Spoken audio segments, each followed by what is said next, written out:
Alexa, play Hits 92.3 ATL.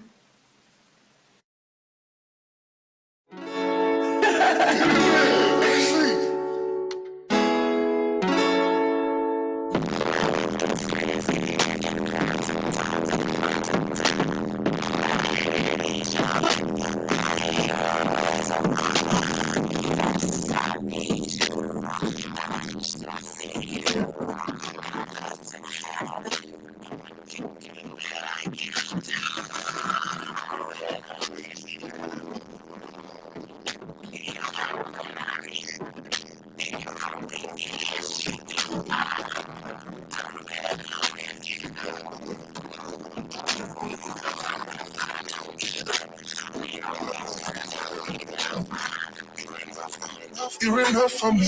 Two-star cross lovers on the earth to be. Let's put the world behind us and go to destinations they can't find us.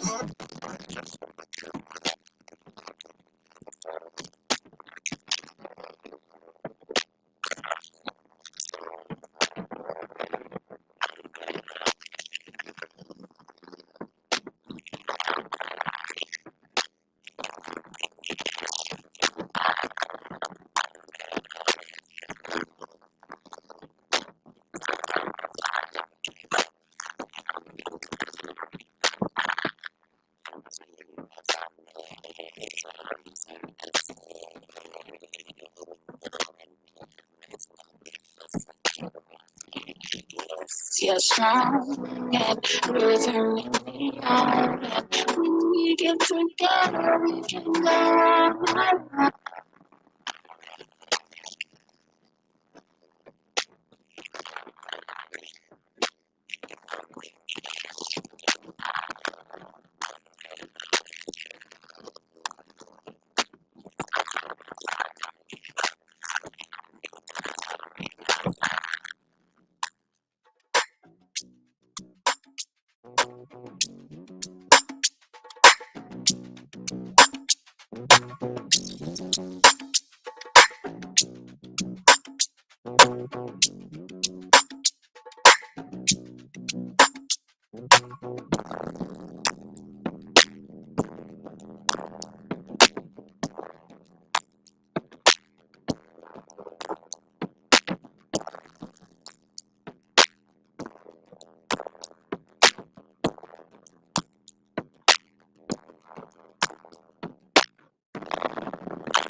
Just like you, they don't understand what we going through.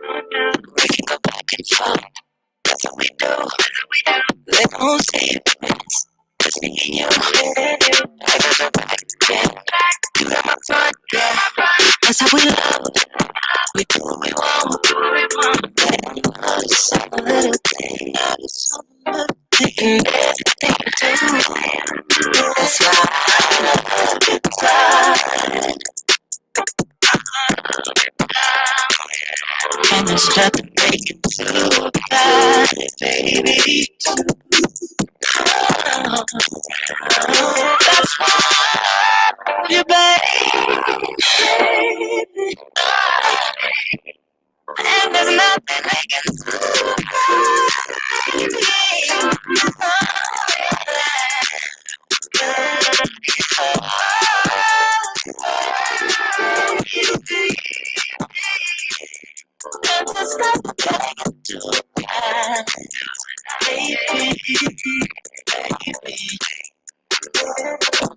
oh, I'll be on the side, you got this. Ain't gonna talk about this no more. Ain't even worth it. Could be upset. I can swear back. Don't say that you're wrong. Turn the page. If we let it, I am more than a little bit. And I meant it. You ain't no rise, we made love, and I was sincere. I love you, darling. I love you, baby. Just for you, yeah. Baby, I love you, darling. And there's nothing they can do. Nothing they can do. I love you, baby. I love my baby. I love you. And there's nothing they can do. You know, I love you, baby. You know, I love you, baby. You know, I love you. And there's nothing they can do. You know.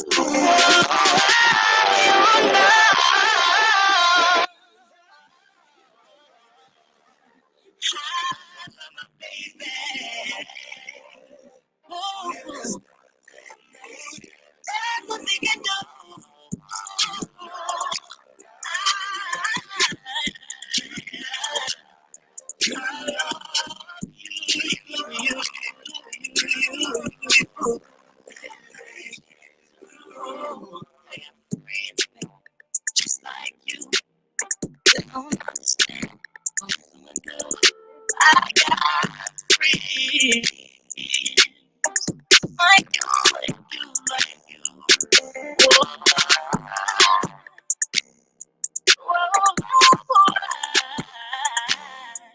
What's up? All my truckers out there, I need y'all to be tuned in to All Hustle, No Fear each and every morning. We will be in your ear, keeping you awake, making sure you don't roll over that slow ass car in front of you, or you get to your destination safely, okay? Make sure you tune in, leave them lot lizards alone, and listen to All Hustle, No Fear each and every morning for 7 to 10 a.m., waking you up in the best way. All you got to do is download Hits 92.3 ATL's app in the iTunes store or the Android, Google Play, whatever. You know what I'm talking about. Download it and listen. All of y'all CBD 492, Burger 495, Breaker 49, Burger 49. We've got a hot body on the radio right now, sounding real good, giving us orgasms. Let us go ahead and tune in right now to Hits 92.3, the real definition of internet radio. Over and out.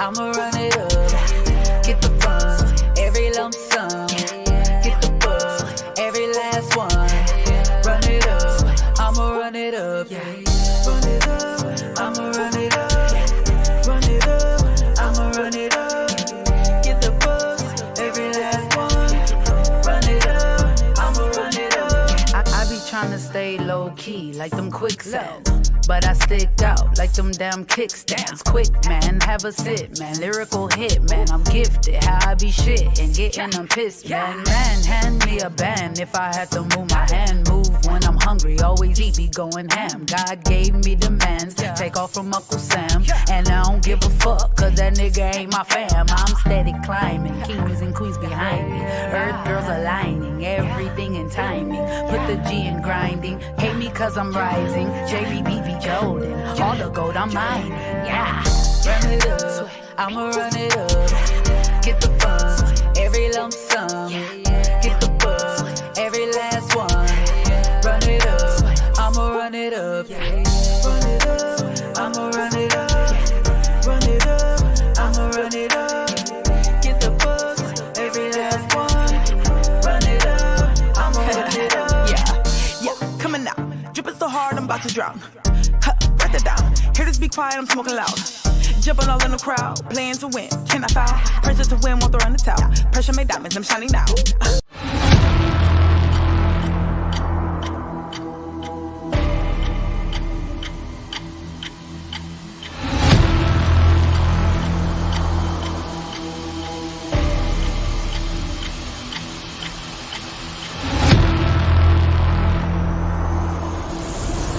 Queens on the block for the rain. Make it rain cause I'm hot like a flame. Got a king, so I'm hard to maintain. I be hot in the sky like a crane. No salon. Niggas be snakes, but the more you line. Get a cake, get the pound, I ain't talking dog. Drip from the thrift, fuck them all. Jamal on base. Run it up, win the race. I'm tired like a lace. Gotta eat, haters on my plate. Only real can see fake. Queen on the beat, king for real place. Heart too big, no time for hate. Money trees, give me shade.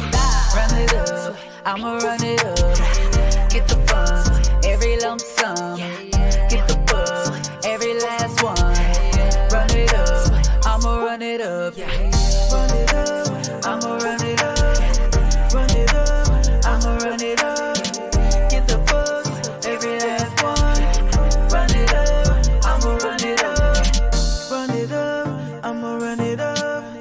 Run it up, I'ma run it up. Get the bugs, every last one. Run it up, I'ma run it up.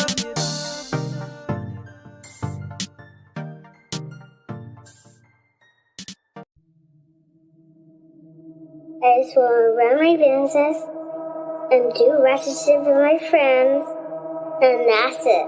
That's it. That's it. You are now tuned in to All Hustle and No Fear with your girl, the Hood Unicorn. Come on, let's go. Back against the wall, last name against the rope. Middle finger stretched, if you're thinking it's a joke, tell my friend I'm about to blow, about to blow, about to blow, about to blow, about to blow, about to blow, about to blow. Good morning, how you doing? Good morning, what's up, my boos? Hey, it's your girl Sunshine Reigns, aka Griselda Blanca, aka You Need a Motivator, aka the Party Starter.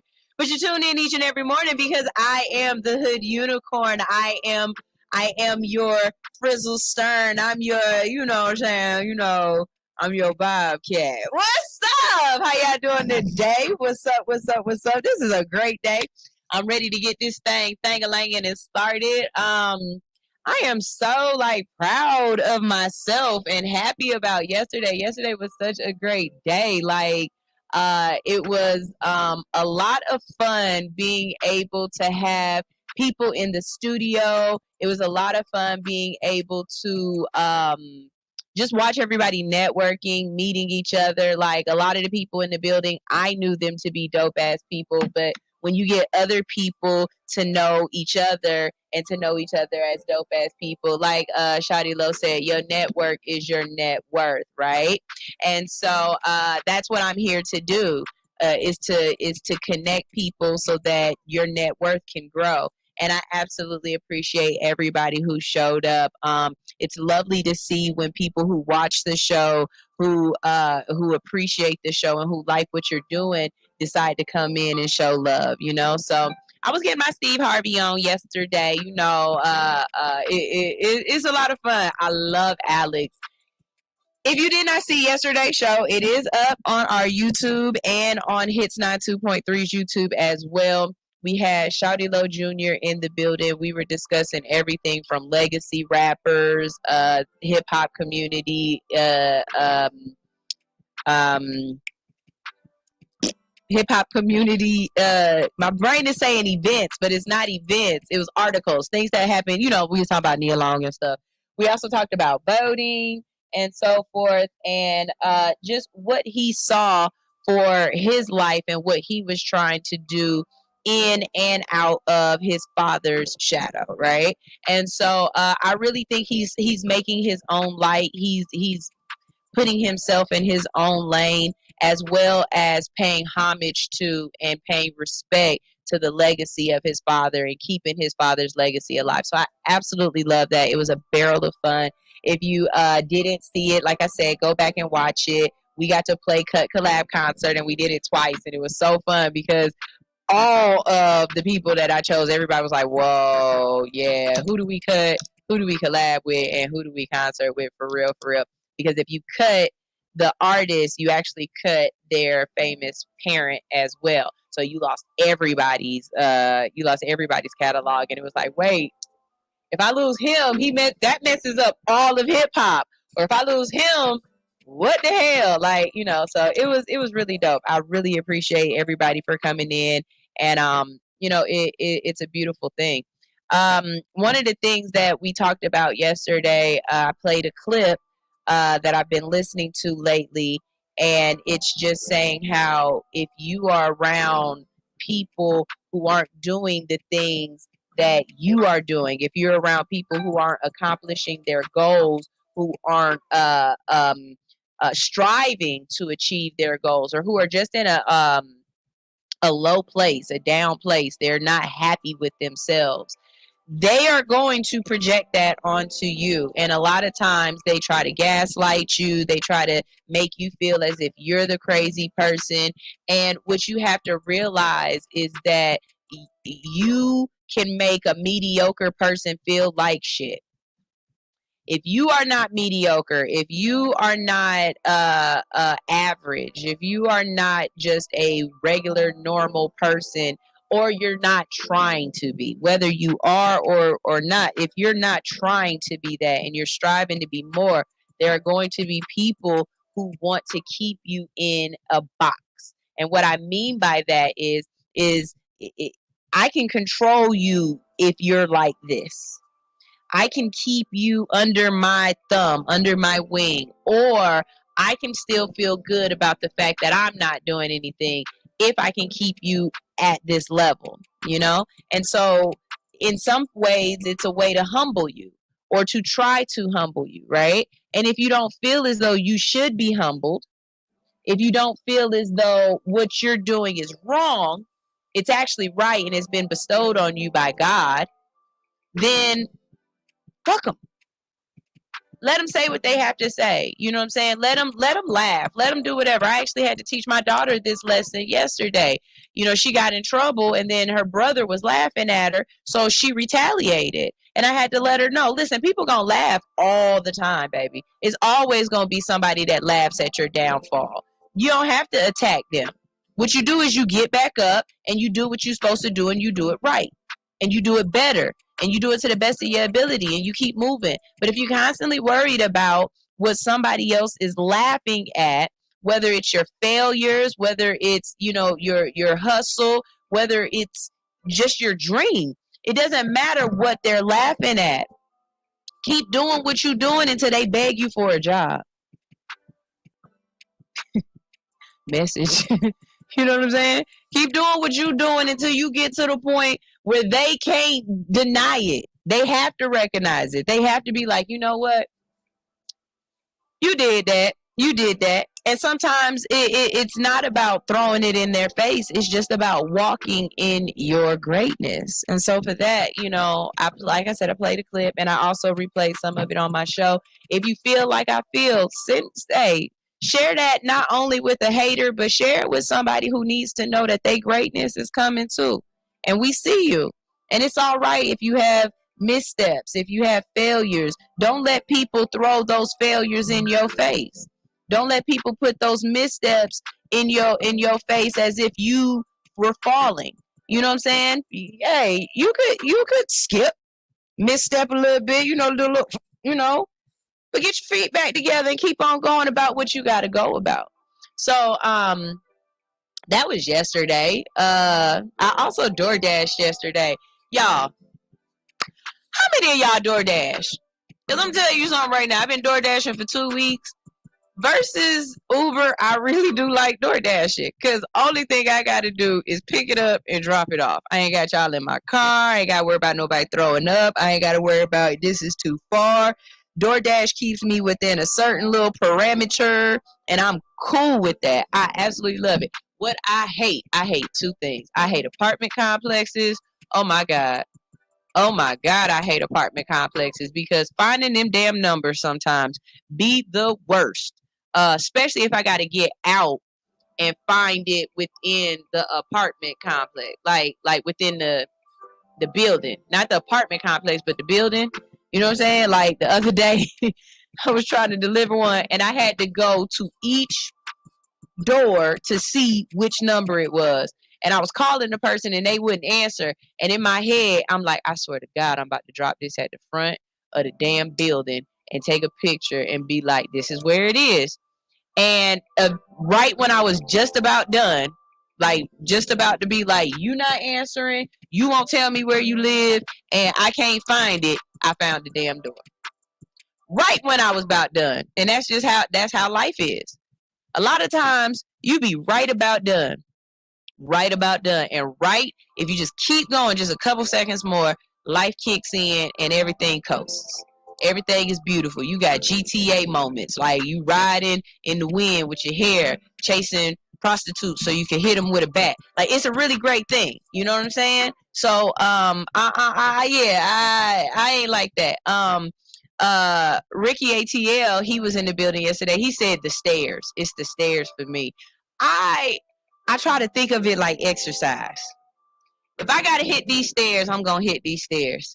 But I feel you though, because these knees don't need to be doing stairs at all.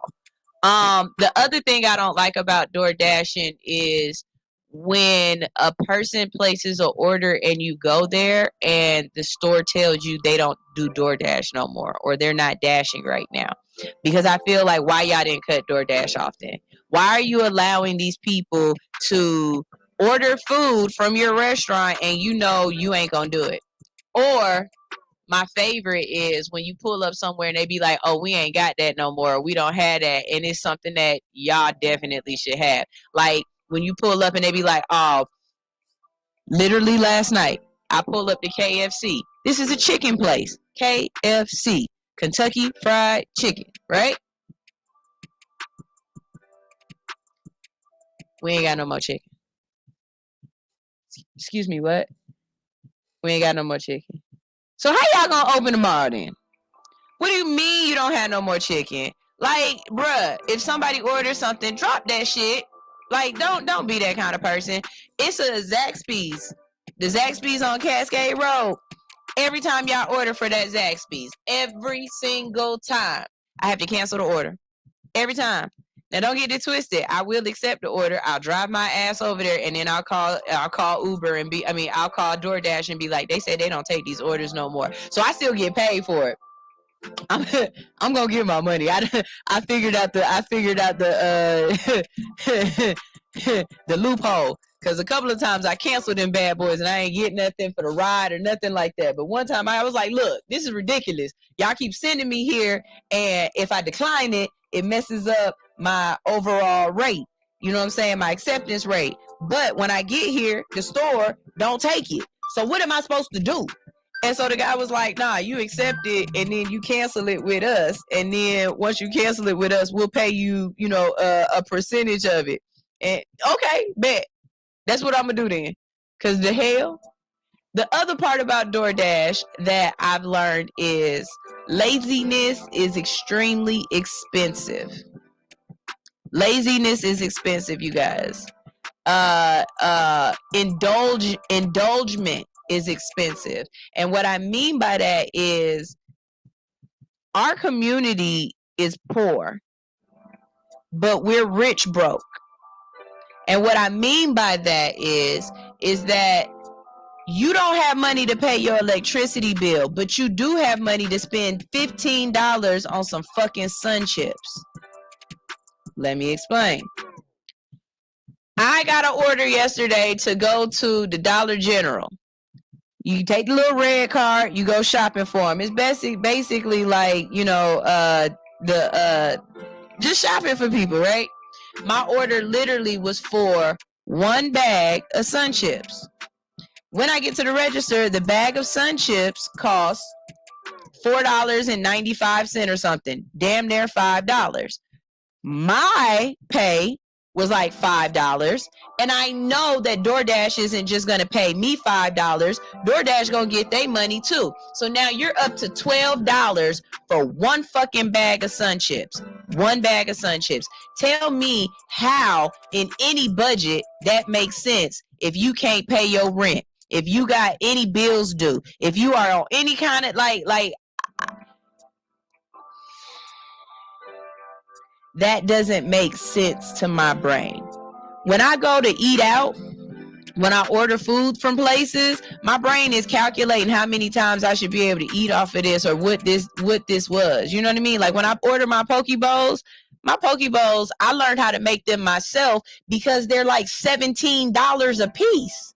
But I realized if I went to the grocery store and bought all of those same ingredients, I can make poke bowls all day long for way less. I know what ingredients I like on it. All I got to do is go get it. So when I do go to a restaurant and buy a poke bowl, it's because I have it in my budget and it's a luxury that I'm willing to invest in. Otherwise, I'm going right over back here to Ben Hill, going over here down on my street. I got a rice cooker that stay with a thing of rice in it, and I make my own food. If I go to my favorite Chinese restaurant and go get Chinese food, it's a particular dish that I order because of the way they pack it. It cost me about $12 for this food, but it's so much of it and I can't eat it all that I get 3 meals out of it. What's 3 divided by 12? See, for me, it makes more sense that way.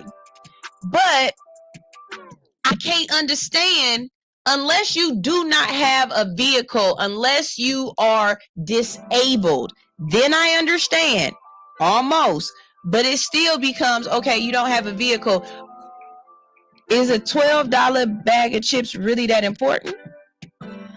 Or could you have really just gotten some potatoes, cut them bad boys up, put some mesquite doggone flavoring on them, and fried them up your damn self and had a good ass time?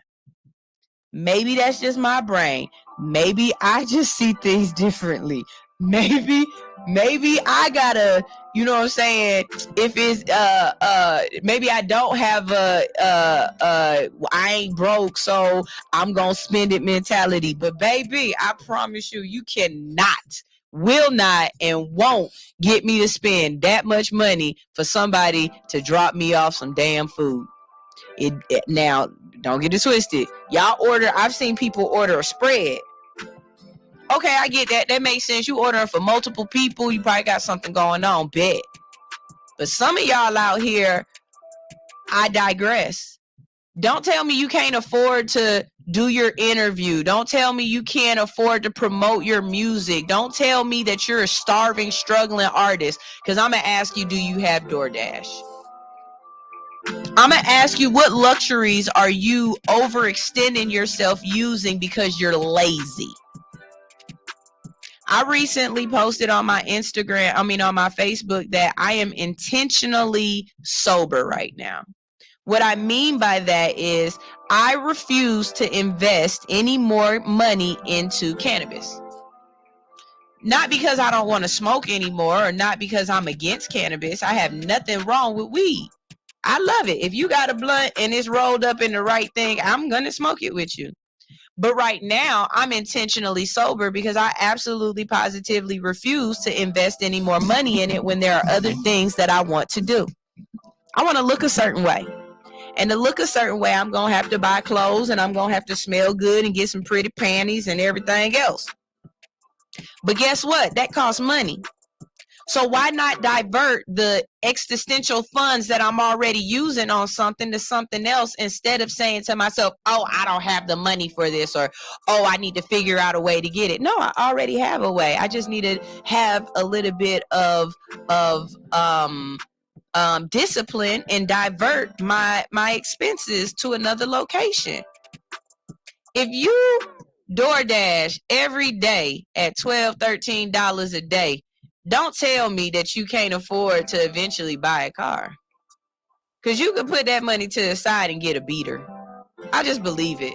I really do believe it. I really do believe it. And so for that, you know, that was just my mindset on that. That's just my mindset on it. You know what I'm saying? Shout out to Wants and Desires. He has dressed me before. If you ever see me with that leather tail on and I was looking fine as hell, I got that from Wants and Desires, okay? He done put me in some cute ass outfits, or that shirt that got the cute arms on it with the frilly, the sparkly arms. That was from him. He was saying that, wow, great discipline. No, don't let me make y'all think that I got great discipline like that. This was a couple of failures. You know what I'm saying? I took myself from spending close to $100 a week on cannabis all the way down to $20 a week on cannabis, all the way down to $20 every 2 weeks on cannabis, all the way down to let me just throw away my bongs because I'm not stopping. Like, it wasn't necessarily that I had discipline. It was more so that I had to change my environment to the point where the discipline could work. See, sometimes you have to treat yourself like a crackhead. And what that means is, to get off of crack, you got to change your whole environment, everything from who you are around to what you're doing. Now, I can be around people because I'm not stopping smoking per se. I'm stopping my investment. So to prevent the investment, I had to change my home atmosphere. I had to spray that bad boy out. I had to get rid of all of my paraphernalia. I had to make it so that this was a safe space that didn't remind me of it. But when I'm out with my friends, when I'm wilding, if somebody passed me something, then I smoke with them. I still eat edibles. I'm just not buying them. But if I got stuff to make it, I can make an edible real easy and indulge. I just don't indulge every day anymore. And I'm intentionally sober. So I wanted to be honest about that, because I don't want anybody to just think that it's easy peasy. It's not. It's intentional.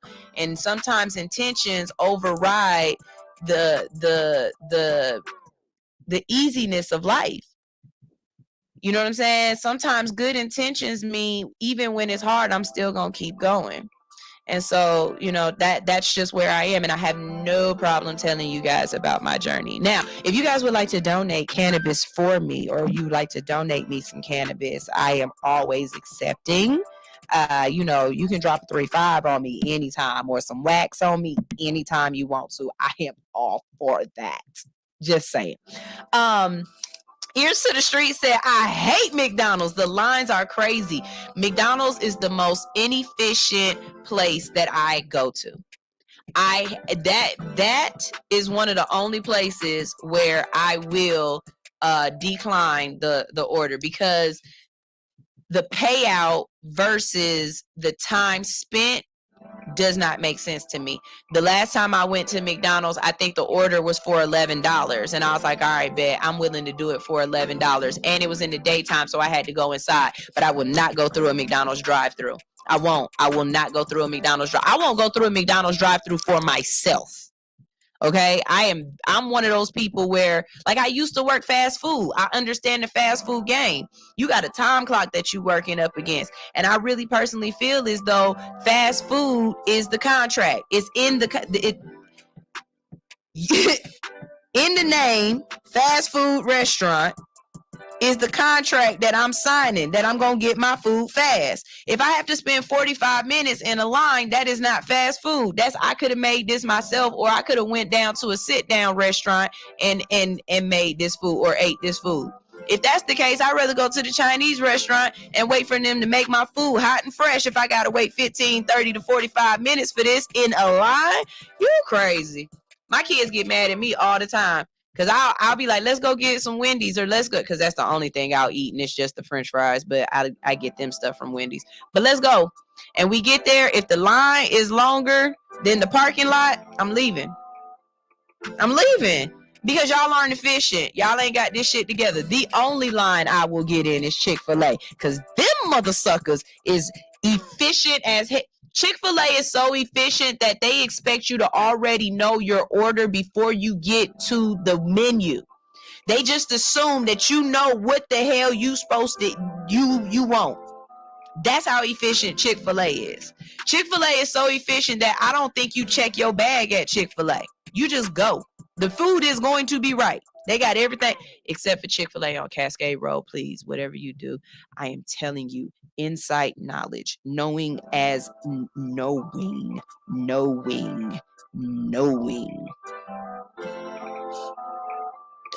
I don't eat Chick-fil-A on Cascade Road. I will drive all the way over here to Camp Creek before I eat anything from the Chick-fil-A on Cascade Road. And if you want to know why, personally, why, hit me up. I'll tell you why personally why I don't eat that. But for real, I don't eat. I refuse. I refuse. Not after that time. It only took one story from somebody who I trust who worked in there, and it was a RAP for me. I'm just saying. That's just me. If you close by and that's one of them ones that you would use, let me know, and I swear to God, I'll let you know why. I have no problem letting you know why. I really enjoyed the last couple of days. If you haven't seen the show, we had DJ Jelly on Monday, and for me, that was a really big thing, you guys. Like, I've been listening to DJ Jelly's music, mixtapes, and his influence since I was a little young Thundercat. You know what I'm saying? I was a little thing. And build your own books. Hey, build your own books. I love to read. You jump in my DM. Let me know, so I can know what you are about. I would like to know more about you. Let's build your own books. Talk to me. I got a book club and stuff. I'm real about reading. But yeah, DJ Jelly just really, it just touched me. And a couple of people who know me and know what I've been trying to do, they hit me up privately and was like, I'm really proud of you with that. Like, that's big, Red. Like to one of my friends calls me Red, but to be able to interview a legend like that really shows your growth. I've got to interview a couple of legends. Shout out to, I got to get him back on the show again. I really need to get this man back on the show again. The last time we had him on the show, me and Madonna got him so high that he fell asleep at the light. Oh God. Shout out to Mr. Hanky. We had Mr. Hanky on. He is a very big producer here in Atlanta. He just got back from Dubai, honestly. And he's a real cool dude. We had him on the show. We've had some really big people that I'm just, proud to say the show is growing in so many different ways, and it's really beautiful. So thank you guys for always being just who you guys are. I get up every morning to wake the world up.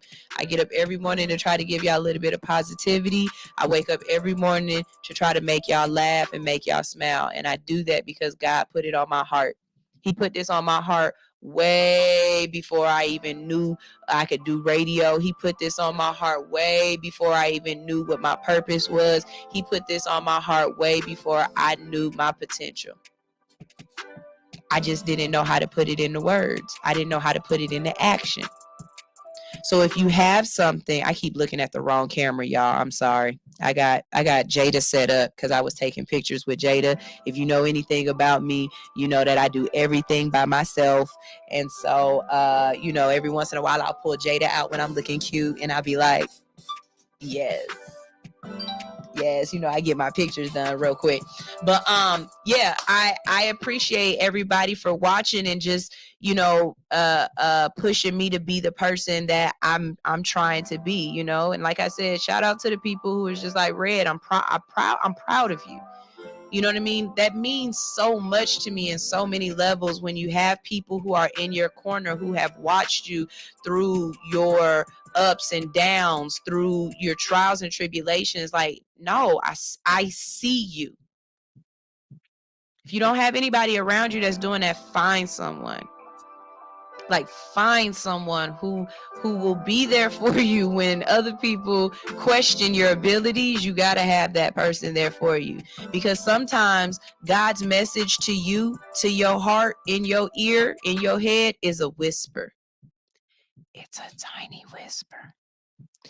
And if there's too much noise, if there's too much noise, if there's too many things going on, if your brain has too many other voices going on in it, you won't hear the message. For some of us, God's message is a scream. He is yelling at you because you won't freaking listen. And so therefore, God keeps hitting you upside the head. Basically, anything and everything you try to do, you just never happy. And you don't know why. It's because you're not walking in your greatness and your purpose and the reason why God led you to light. I am a lighthouse. I've been a lighthouse for so long. I've been telling people I'm here to guide you into your happiness. I'm here to guide you into your greatness. I'm here to guide you and inspire you, whether it's through me, from me, or because I just said, I see you. I can't let anybody or anything stop that. I won't. I refuse. These dreads is doing it today. I keep feeling like something is on me. Boy, the other day I sat down in the chair in here and it was the little bitty spider I ever see. Just the little bitty spider. I yeeted that spider so damn far off that damn chair. I said, see, I know something. I got to look before I sit in this place because this is ridiculous. Yeah, if you know about the spider and me and I'm not even arachnophobia. It's just this one spider tried to kill me in here. And ever since then, I think his babies are coming back to attack me. But that's here nor there. Whatever. I'm not going to keep going on that. But if you're tuning in to All Hustle, No Fear, that's what my purpose is. Make you laugh. Give you something funny to talk about or something interesting to talk about. So when you're trying to holler at somebody, you sound a little intelligent. And hopefully introduce you to some people that's cool. And that's what I'm going to do today. I got some guests today. I got a guest today. She's got something she wants to show y'all and talk about. I believe she's got a movie coming out. And so I'm really excited about that. She was sent to me by a colleague that I trust. And she was like, you got to have her on your show. So I was like, bet, I'm going to have her on my show. Now, let me say this. On Wednesdays, if you don't know, you know now, Alex don't come in no more on Wednesdays. Alex has something to do. So I'm in here every Wednesday by myself. I want to record this, and I want to record it with Jada, but I have to get up and turn Jada on. You know what? This is what we're going to do. I know how to make this pop. What I'm going to do is I'm going to play a quick commercial, and I'm going to go turn Jada on record so I can record me saying this, okay? All right? See, this is how you have to do when you do everything. That's just what you do. So I'm going to play a quick video. I'm going to turn record on. I'm going to say this about Jada.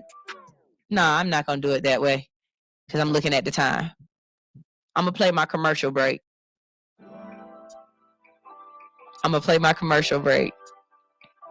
We're going to go to commercial. I'm going to fix Jada. And when we get back, I'm going to tell you what you can do to get a free interview right here on All Hustle, No Fear. All right? That's what I'm going to do.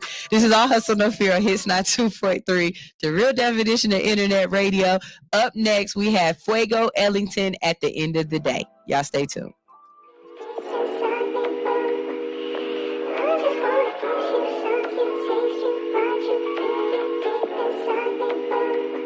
Yeah. Shining, we shining. I don't even need diamonds, no, we blinded, we just shining. Got the sound so sonic, and I don't mean to be honest, but last I check, I'm rolling with the set to catch a jet until the next. That's big money, doing big things. Coast to coast, I'm in the Land Rover, that's a big range. All in all, my mama proud of me, she see the big change. From the rip, my nigga style with me, yeah, the whole gang. Yeah, you know the name, who you trying? Yeah. Fuego, lay low, stay high, stay woke. Out in LA, shooting lines, oh nigga, that's ballin'. Yeah, Lower Valley, know the set, where I'm from, where I rep, what I do, where I'm at, baby, please don't ask me. Yeah, all these questions and shit, just hop that ass in the whip, stunting out to the strip. Out in BK, making major moves, cooking up, word to Vic. You know the boy get sick. Tell me who coded. At the end of the day, I'ma keep getting this pay. Benjamin's all in the way, took a flight to LA. Photo shoot shot in 4K, then I might lay with your bae. At the end of the day, I'ma keep getting this pay. Benjamin's all in the way, took a flight to LA. Photo shoot shot in 4K, then I might lay with your bae. At the end of the day, I'ma keep getting this pay. Benjamin's all in the way, took a flight to LA. Photo shoot shot in 4K, then I might lay with your bae. At the end of the day, I'ma keep getting this pay. Benjamin's all in the way, took a flight to LA. Photo shoot shot in 4K, then I might lay with your bae. Yeah, I might lay with your bae. Yeah, I might lay with your boo. Baby, what you tryna do? Touchdown, just come through. Yeah, that bitch with the crew, ayy. Yeah, Yeah, you know how we do, yeah. Out here making moves, yeah. No time for the snooze. Big money, yeah. Big cars for that big ass. Bounce back when I whip that. Hella loose on the gym black. About to vacate, get my mind straight. Hella sharp when I get back. Couple shows, you can count that. Hella cake off the kickback.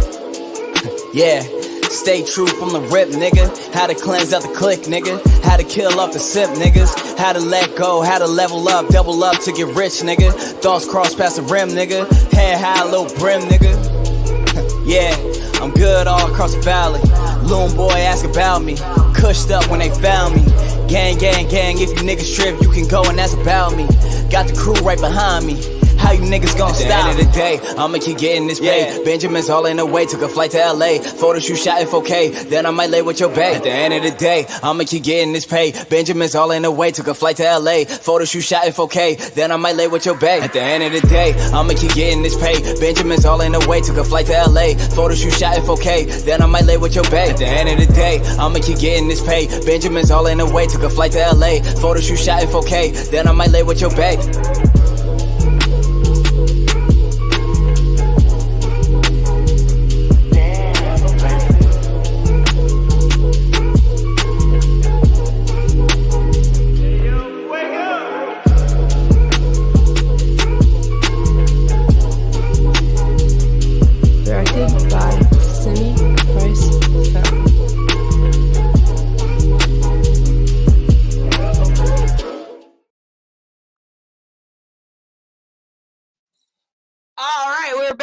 We're back. If you were watching the behind the scenes, you got to see me run across the run around the desk and try to take a video real quick with Jada and come right back. So there's that.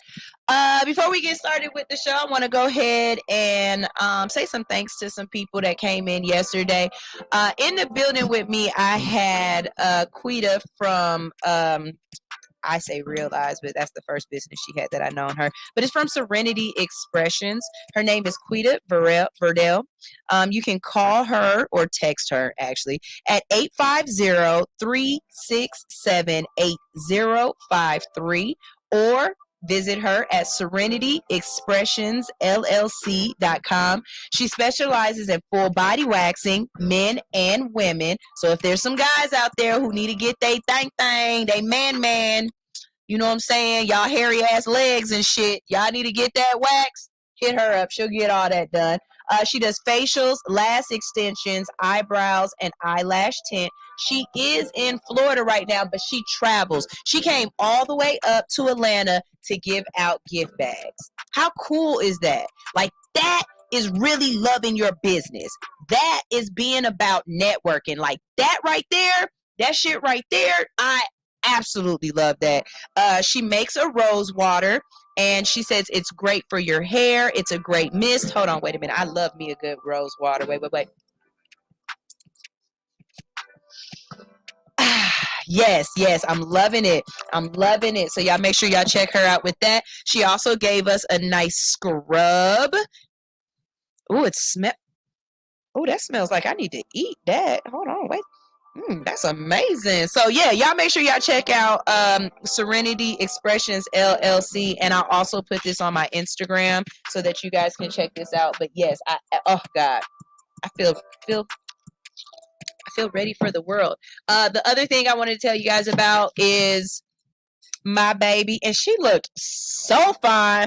For Cece to have 4 kids and a grandkid, Cece was snatched as hell yesterday, but she has this. It's called Arnica. It is a instant pain relief. You apply it to your body. It's really great. It's got beeswax, dandelion, arnica, shea butter.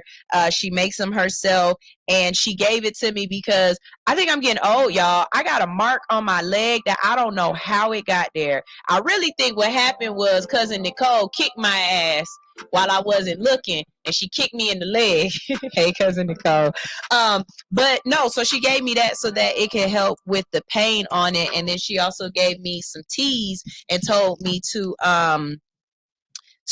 boil the teas and use the tea bag and put it on my leg to reduce the swelling and the inflammation and the discoloration, because I do not go to my Instagram. Hood Unicorn Official. You'll see it on there. I don't know what the hell I did, but I've got a bruise. And the first thing, you know, women who take birth control and stuff, the first thing we think when we see a spot on our leg is this a blood clot? That's the first thing I thought of. I was really worried that maybe it might be a blood clot. I had a friend that passed away from a blood clot in her leg that traveled to her lung. So I was a little worried, but you know, everybody else was like, nah, that looked like a hematoma. And so I take y'all word for it because I ain't got no insurance. So, you know, this is just what we gonna do. So there it is. Real quick, just to talk shit, and then we gonna move into currency conversations. Y'all, my mom is one of the funniest, weirdest people I know. This Gemini is just like Kanye West. I swear to God. My mom texts me and my brother and my mom all have a thread together where we text each other, right? So at 6 a.m. her time, 7 o'clock our time, my mom texted me and said, do you know Satan's birthday is on Halloween?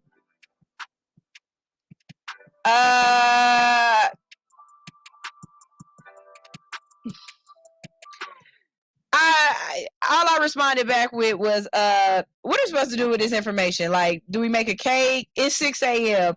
Why is this on your mind at 6 a.m., Mom? You need weed.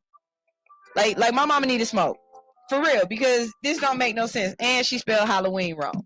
So, yeah, I just want to say, y'all not the only ones that got crazy ass family, and we love them anyway, okay? So there it is. That's all I'm going to say. My family is my family, and I love my family. Let's go ahead and get this thing-a-langin' with currency conversations. Why do we talk about currency conversations? Because we can't always talk about Kanye. We can't always talk about Kanye. We got to talk about other things. I've been really kind of not disgusted, but just I feel some kind of way of late watching some of these pages repost this bull frackinackle, and it's like the first thing they want to say is, oh, we're not with bullying and we're against the violence. But y'all post it, y'all glorify. You might not be with it, but you definitely glorifying it, and you adding fuel to the flames. Like, if y'all don't know who Charleston White is, I absolutely refuse to repost anything this man says at this point because he's a troll. He's right up there with Kanye. He's doing this for likes and loves, and I'm telling you right now, somebody is gonna meet him where he at. That's just on me. And if y'all keep perpetrating it and keep bringing it to light, or give like let what he say stay on his page, less people will see it. But when you start circulating it and put it on your page, and then you put on T.I.'s response to it, and then you got in the little caption, we do not condone violence. No, but you definitely fan in the flames of it. Period and point blank.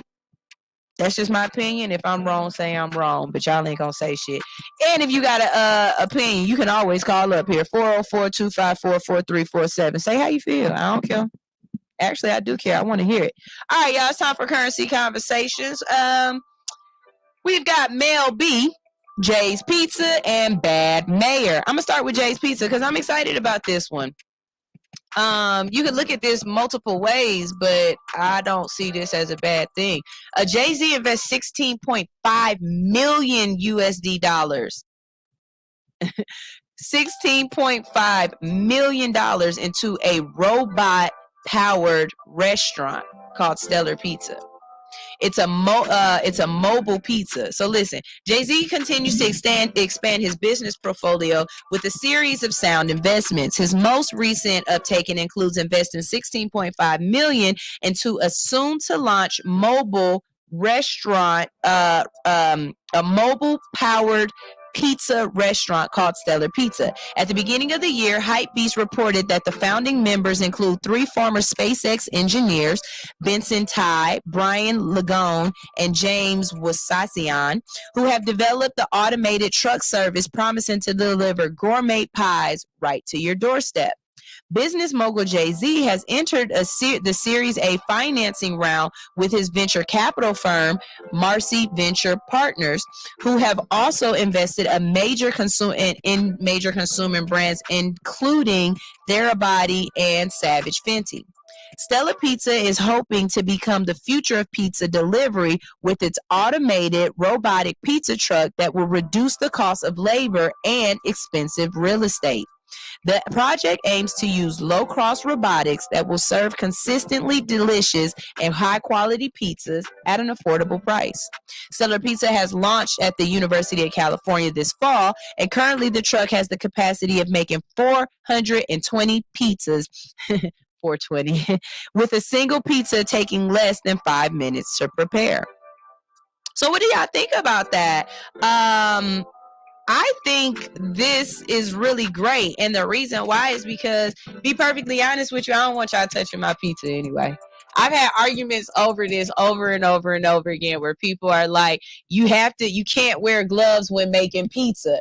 And I'm like, it's COVID. Y'all gonna have to figure out something. Do y'all know how many people have hairy knuckles? Like really hairy knuckles, and they spinning the pizzas and kneading the dough, and they don't have on gloves. And all I see is this in my mind. You know what I'm saying? At least in a kitchen, most cooks wear gloves. But it's something about the pizza industry that you got to realize that hopefully when they put it in that hot ass oven, it's going to burn everything off. And I'd rather eat soup. Hey, cousin Nicole.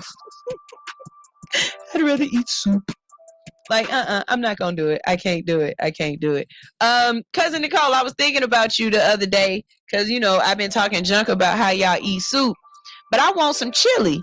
And ain't chili just thick soup, thick bean soup? Ain't that what chili is, depending on how you make it? I don't know. Y'all got me realizing maybe I do eat soup and I don't know. But the one that you made the other day I would have tasted that. It looked good. It definitely, my brain says soup is for sick. Do y'all eat soup if y'all not sick? And don't say ramen, because she said ramen is soup too, and that threw me off because it is. But nah, it's not. But whatever. Let's keep it moving. Let's keep it moving. We got. Oh, okay. So child support has been in the news and the media a lot the last couple of days, especially with people talking about 50 Cent's son and how he's asking for $67,000 worth of child support a month, but he's a grown ass damn man. Teacher said, why did you say hairy knuckles? Because you never thought about it like that, Teacher Nitra? Like, just because they using the bottom of their hands, like, I don't have any hair on my knuckles, but I'm sure it's a werewolf out there somewhere making a pizza. I'm sure of it. And not only that, I don't eat pork. So you picking up with your hands the pepperoni, and then you make another pizza. I ordered 2 pizzas. One of them got pepperoni. Now I got your pepperoni finger hands all on my veggies and stuff. I don't like that. I'm not with that. I eat pizza, but I have to really, really tell myself, my brain to just shut the fuck up. And I can't go into the restaurant and buy the pizza. Because if I see it, I walk out. That's what happened last time I was at Domino's. I was like, they don't have on any gloves. And the lady was like, they never wear gloves. I was like, it's COVID. She was like, it doesn't matter. They never wear gloves. I was like, I'm good. And I walked out. Can't do it. I haven't even ordered from that from that Domino's either, because I can't do it. But yeah, so no, everybody's been talking about 50 Cent and his son getting wanting 67 grand a month, saying that his father is a millionaire, like he should be able to live that life. And so the question becomes, how much child support a month is enough? Like, how much are you supporting the child? Are you supporting the mother? Are you supporting the child's ability to have a lifestyle like yours? In marriages, if I get married to somebody and he's a millionaire or a billionaire and we get divorced, there's such a thing called what is it? Not cost of living, but when you've gotten used to living a certain way, you can get more money to keep that lifestyle. So not only will you get your alimony, but this is when I miss Alex being here, because she would look it up for me. But it's a word for it. Yeah. I don't think that extends to kids though. But I also think it depends on who your lawyer and who the daddy is or who the mama is, because Eddie Murphy has been ordered to pay $35,000 a month in child support. Some of y'all don't make $35,000 a year. He's getting $35,000 a month in child support to Mel B. Eddie Murphy has reportedly agreed to pay his former partner and Spice Girl Melanie Brown $35,000 US a month each month in child support for their 15-year-old daughter. Brown, also known as Mel B, gave birth to daughter Angel Iris in November of 2007 during a romance with the comedian. Brown initially claimed he did not. Murphy initially claimed he did not know who the father was, but Brown's representatives later said that paternity tests confirmed that Murphy was the father. According to the Daily Mail, court documents seen by publications show that the pair agreed to a new child support arrangement 2 years after Brown requested additional financial assistance due to change in income. Previously, Murphy had been paying Brown $25,000 a month in in child support. Can you imagine getting $25,000 a month in child support and that's not enough? Sweet baby Jesus. Ain't Mel B the one who just went through bankruptcy and stuff like that? Like, wasn't she going through something where she had to pay somebody else or something? Allegedly. I'm not sure. Alex ain't here to look it up for me to double check my words, but I believe that was Mel B that was going through some things with an ex-boyfriend, and he damn near made her po. 25,000.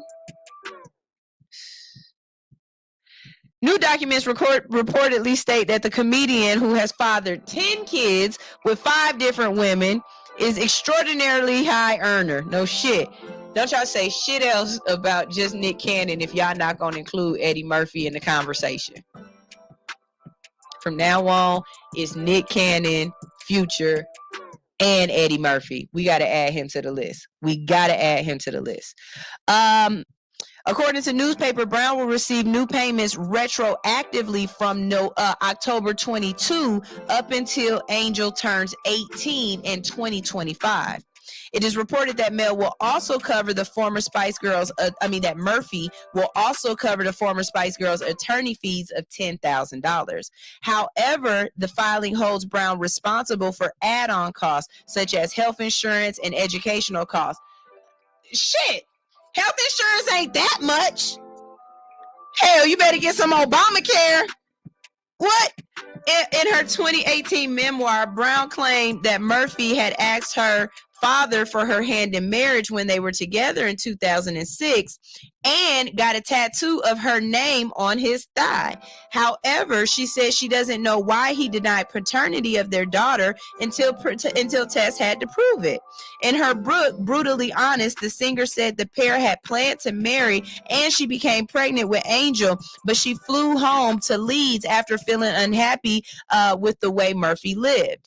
Later, Murphy claimed that he did not know if the child was his. He said, I don't know whose child that is until it comes out that it has a blood test, and you shouldn't jump to conclusions. Speaking to Piers Morgan on his Life Stories program last year, Brown said, we're both to blame. I wouldn't have said that publicly, and he apologizes to this day about that. Y'all got to remember that kids get to hear what you said too. So that little girl knows that at some point in time you denied her, that you said you weren't hers, that she wasn't yours. You know what I'm saying? And she's going to have some sort of daddy issues. You know what I'm saying? Alex is here. Alex is watching. Hey, Alex. Alex in Wonderland. That is my funny bunny, God's baby mama, and your Cash App bae. Respect. She said every knows you can't fuck a Spice Girl, and not everyone knows you can't fuck a Spice Girl and not cash out. Mel B's husband was on some crazy shit. He's a Belafonte. Like a Harry? Like a Harry Belafonte? Anitra, I love Anitra. She said, hold on, let me help her out. She looked it up for me. She said she filed bankruptcy back in 2021. Her ex-husband seized all of her fortune. I told y'all. I knew it was something about some dude got her for some money, because it was her and Mary J. Blige that everybody was like, yo, women get it too. Like, it's dudes out here who be trying to get their money. Alex said, yeah, he's Hollywood royalty. He's a Belafonte. I don't know why, but all I hear or see in my head is Money Talks with Chris Tucker, and he up there. Y'all got to know the movie. I ain't about to do this. I'm about to stay on time. I'm going to stay on time. Okay. In 2018, Murphy posed with all 10 of his children in a Christmas photo for the first time, which included Angel. His other children include sons Eric, 29, Christian, 28, Miles, 26. God, dog. Max Charles, 4, and daughters Bria, 29, Shane Audria, 24, 29, 28, 29. Are they twins? You should have said them together, but I guess they're not. 26, 24, 19, 16, and Izzy Ona, who is 2. Brown has 2 other children, 23-year-old Phoenix and 11-year-old Madison. That's a lot of kids, y'all. That's a lot of sharing. Jesus. Stephen Belafonte, that's his name. Baby, Steve came up. He got some money. Y'all, we're going to go ahead and go to a break real quick. When we get back, we have somebody in the building to talk to. And we're going to do some things. So I'm about to play some music videos. This music video that's coming up is featuring Shouted Low Jr. That's right. Shouted Low Jr. sent me a music video. It's called Bricks. YouTube, if you try to cut me off or silence my shit, I got permission. He sent this to me. I got permission. Don't you do that, all right? This is All Hustle No Fear on Hits 92.3, the real definition of internet radio. Be right back. I'm from the west side, little nigga. Trill did it again. Bankhead to be exact. Yeah. West side, Bankhead, born home, gotta know the bricks with me. Young nigga run the city, and I got LO with me. Get the bag, fuck the bitch, and push it phone wheels all through the city. We done came a long way from them dirty dishes. LO showed the whole city how to get it. Everything y'all did, best believe we done been did. 10-toe, paint for Bankhead, name place to paint go. Born home, stand up for the king, shit gon' throw your L's up. Built, not bought, G-code, young low going, beast mode, still got a thing for free codes. Took his whole like repo, low ran the base like Nino. West side Al Pacino, niggas really wanna be low, but they could never really see low. Ain't I fresh as hell? Betcha put a head under this Gucci belt. I can show you something different, I can show you something real. She gon' know the difference, it won't be that hard to tell. I'm from the bridge. They know. I was raised up in the trenches. I cover hard times with a hard life. I was raised up to get it. They know. Need to step aside and get with it. I'm still the king up in my city. Ain't no place out in these streets I can't go. They know.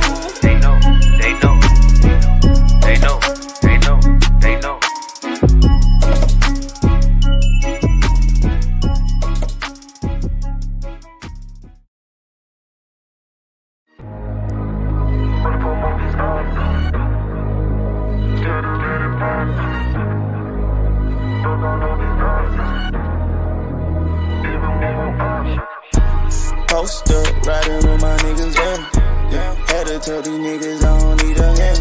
Yeah, hundreds of blue faces, all I need is man. Yeah, angels with a taste, got a demon head. Had to quit looking at faces, cause I'm running from all these odds.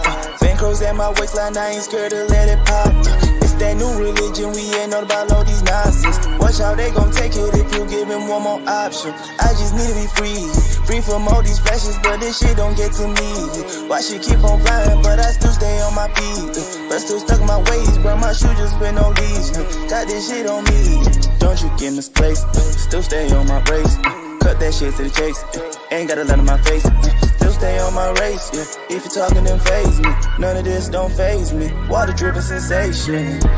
Post up, riding with my tell these niggas I don't need a hand. Yeah, hundreds of blue faces, all I need ain't man. Yeah, angels with a taste, got a demon head. Had to quit looking at faces, cause I'm running from all these odds. Bankrolls at my waistline, I ain't scared to let it pop. It's that new religion, we ain't know about all these nonsense. Watch how they gon' take it if you give them one more option. Post up, riding with your fucking babe. I don't say a thing, but they don't know my name. She just wanna fuck me cause I got my chains on. I don't say much, no, I don't say a thing. Phone on D&D, I ain't been talking much. We gon' spend it like it's free and we gon' stack it up. Yeah, I just wanna keep the peace, but it ain't happening. So I punched him in his teeth and told him pack it up. For real. Post up, riding with my niggas, yeah. Had to tell these niggas I don't need a hand. Yeah, hundreds of blue faces, all I need ain't man. Yeah, angels with a taste, got a demon head. Had to quit looking at faces, cause I'm running from all these odds. Bankrolls at my waistline, I ain't scared to let it pop. It's that new religion, we ain't know about all these nonsense. Watch how they gon' take it if you give them one more option.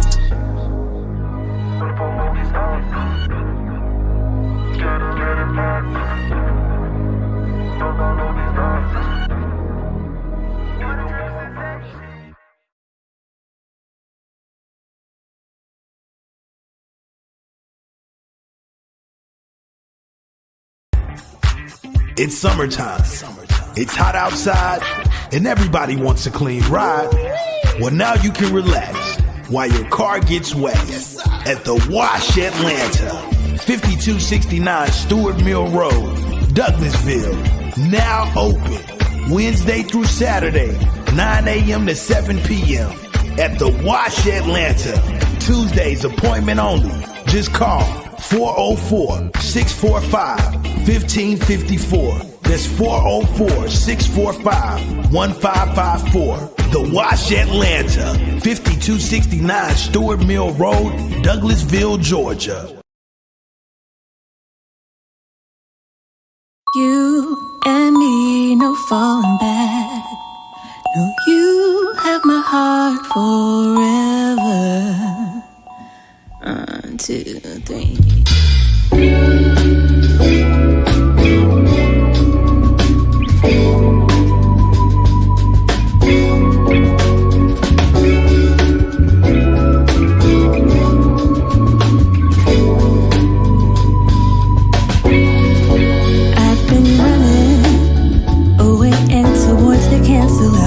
Still here, me asking where to go, you never go, you're still here. You hold me down and lift me up again and again. And when I need a friend, a teacher, or a mirror, you show me love and make my vision clearer. You speak life into my soul again and again. You and me, no falling back. No, you have my heart forever. You have me, I got your back. And you have my love forever. We don't need words. You touch me and immediately I know. Synaptically, I feel the love below. It's energy, it's chemistry. We just need time and space. We can create the opportunity. The melody, the rhythm, we're in sync. You and me, you and I. Despite the hows and whys, through the butterflies, you're my constant guide. And me, no falling back. No, you have my heart forever. You have me, I got your back. And you have my love forever.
right, good morning, good morning, good morning, good morning. What's up, what's up, what's up?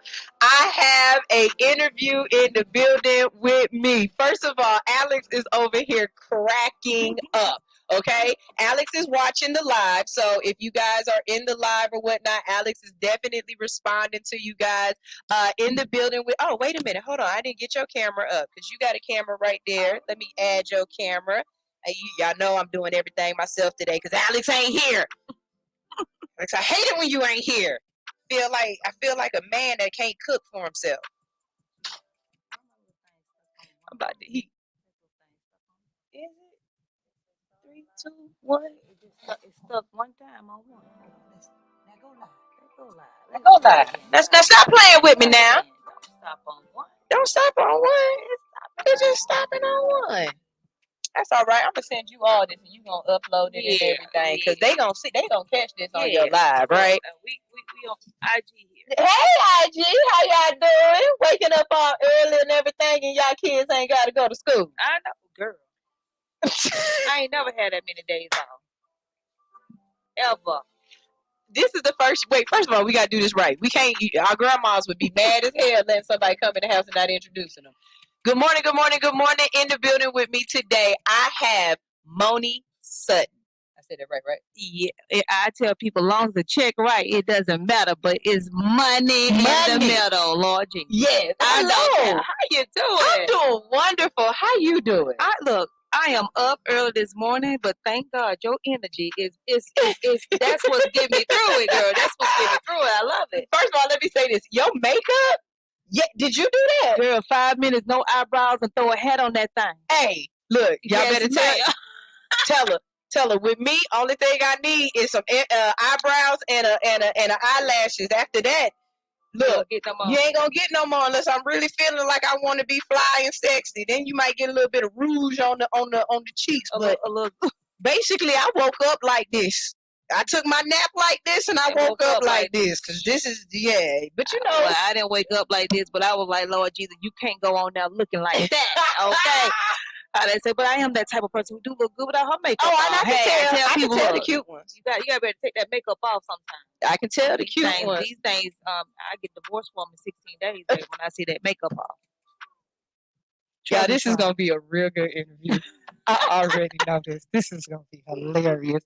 So we have Money in the building because one, somebody that I find to be an inspiration to me, Latasha.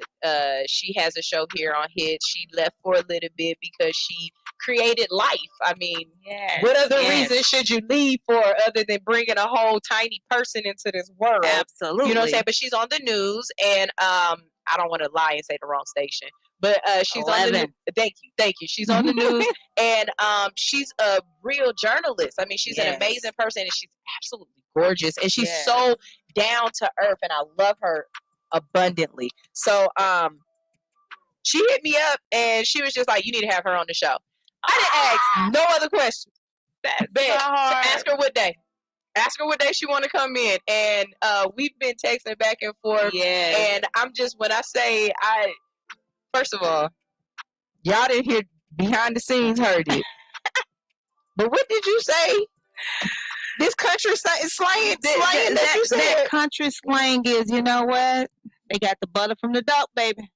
The butter from the duck this morning. I'm tired. Did a mansion event this weekend. Big shouts out to Miss Diane Moss with Is Power in Loving Yourself Mansion Retreat. That thing was amazing. They got the butter from the duck. They got the butter from the duck. 3 days. Y'all just don't know. I don't know. I don't know what that means in my world, but the butter from the duck.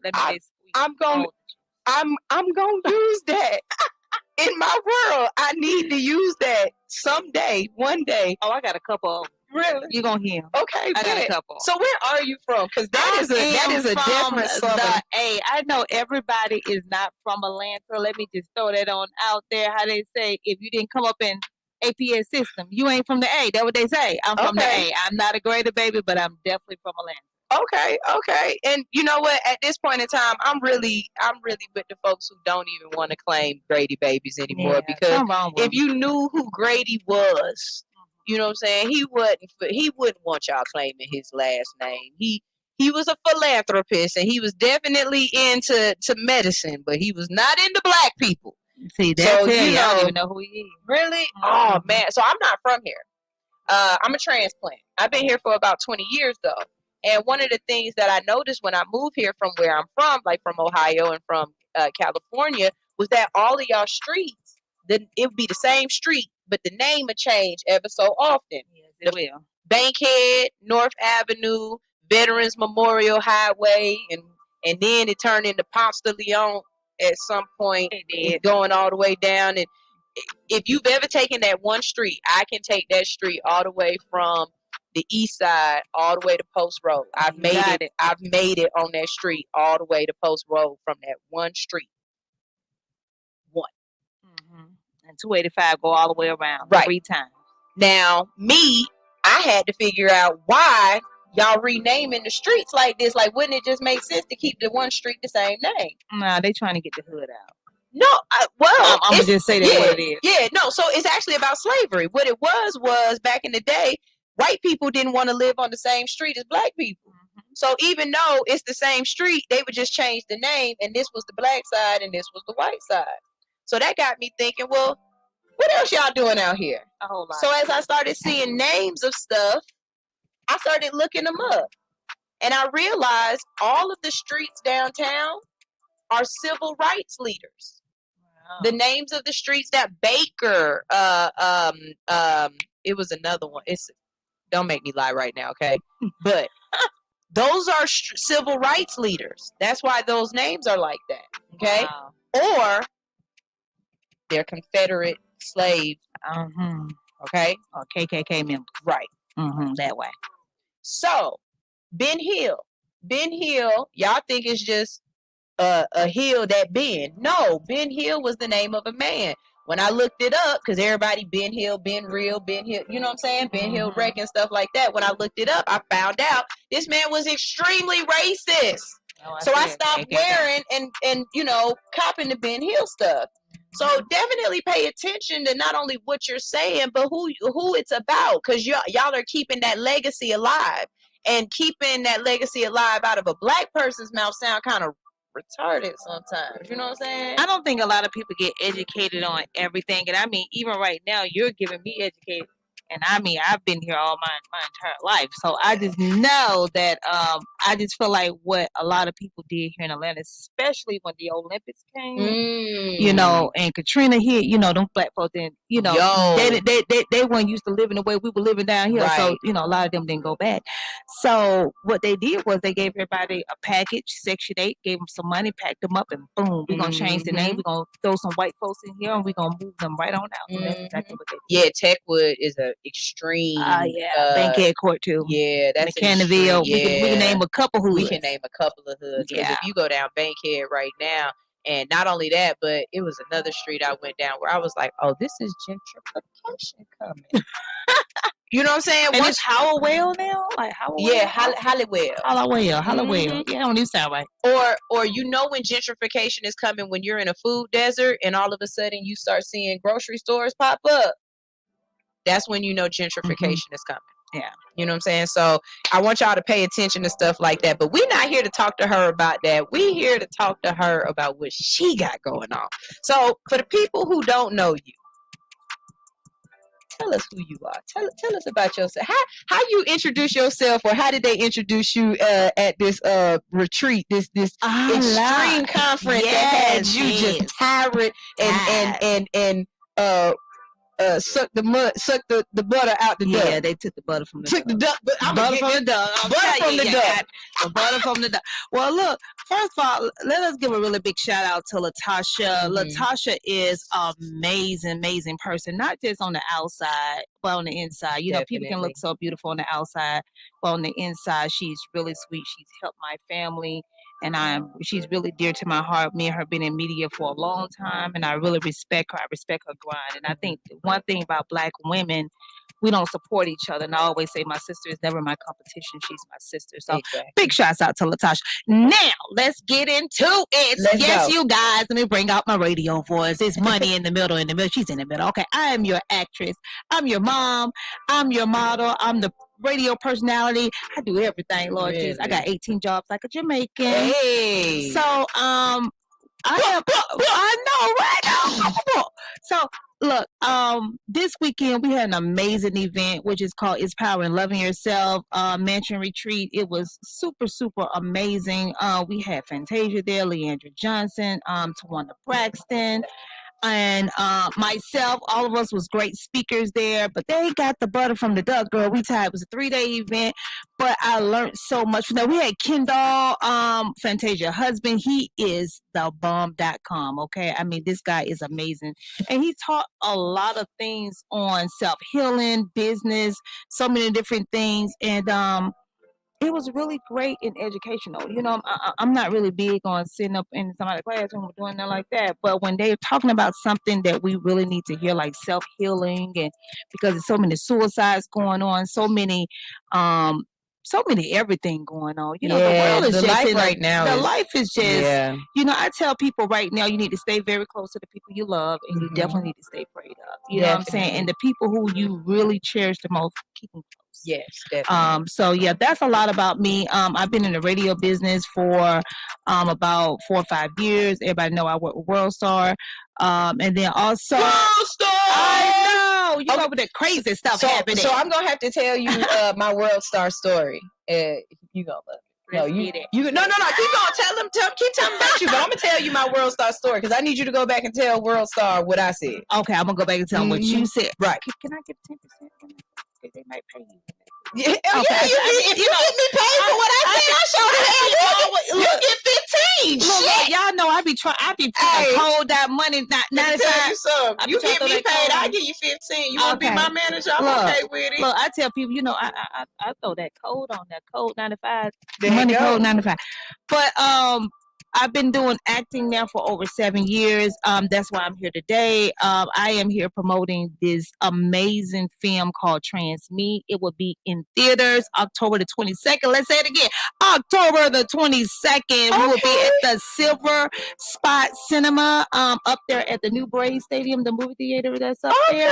Yes. Y'all got media gonna be up there? Yes, I want you to come. Please, because my birthday is October 20th. Oh, yes. And so, you know, you need a Libra in the building to finish out Libra. That's the last day of Libra. That's the last day. That's the last day. I already know that's the last day of Libra. I need the times. We gonna talk about this. Look. If you drink, you gotta drink on me. Bring your little cup and everything. You gotta stop. So yes, you guys, October the 22nd, it is going to be amazing.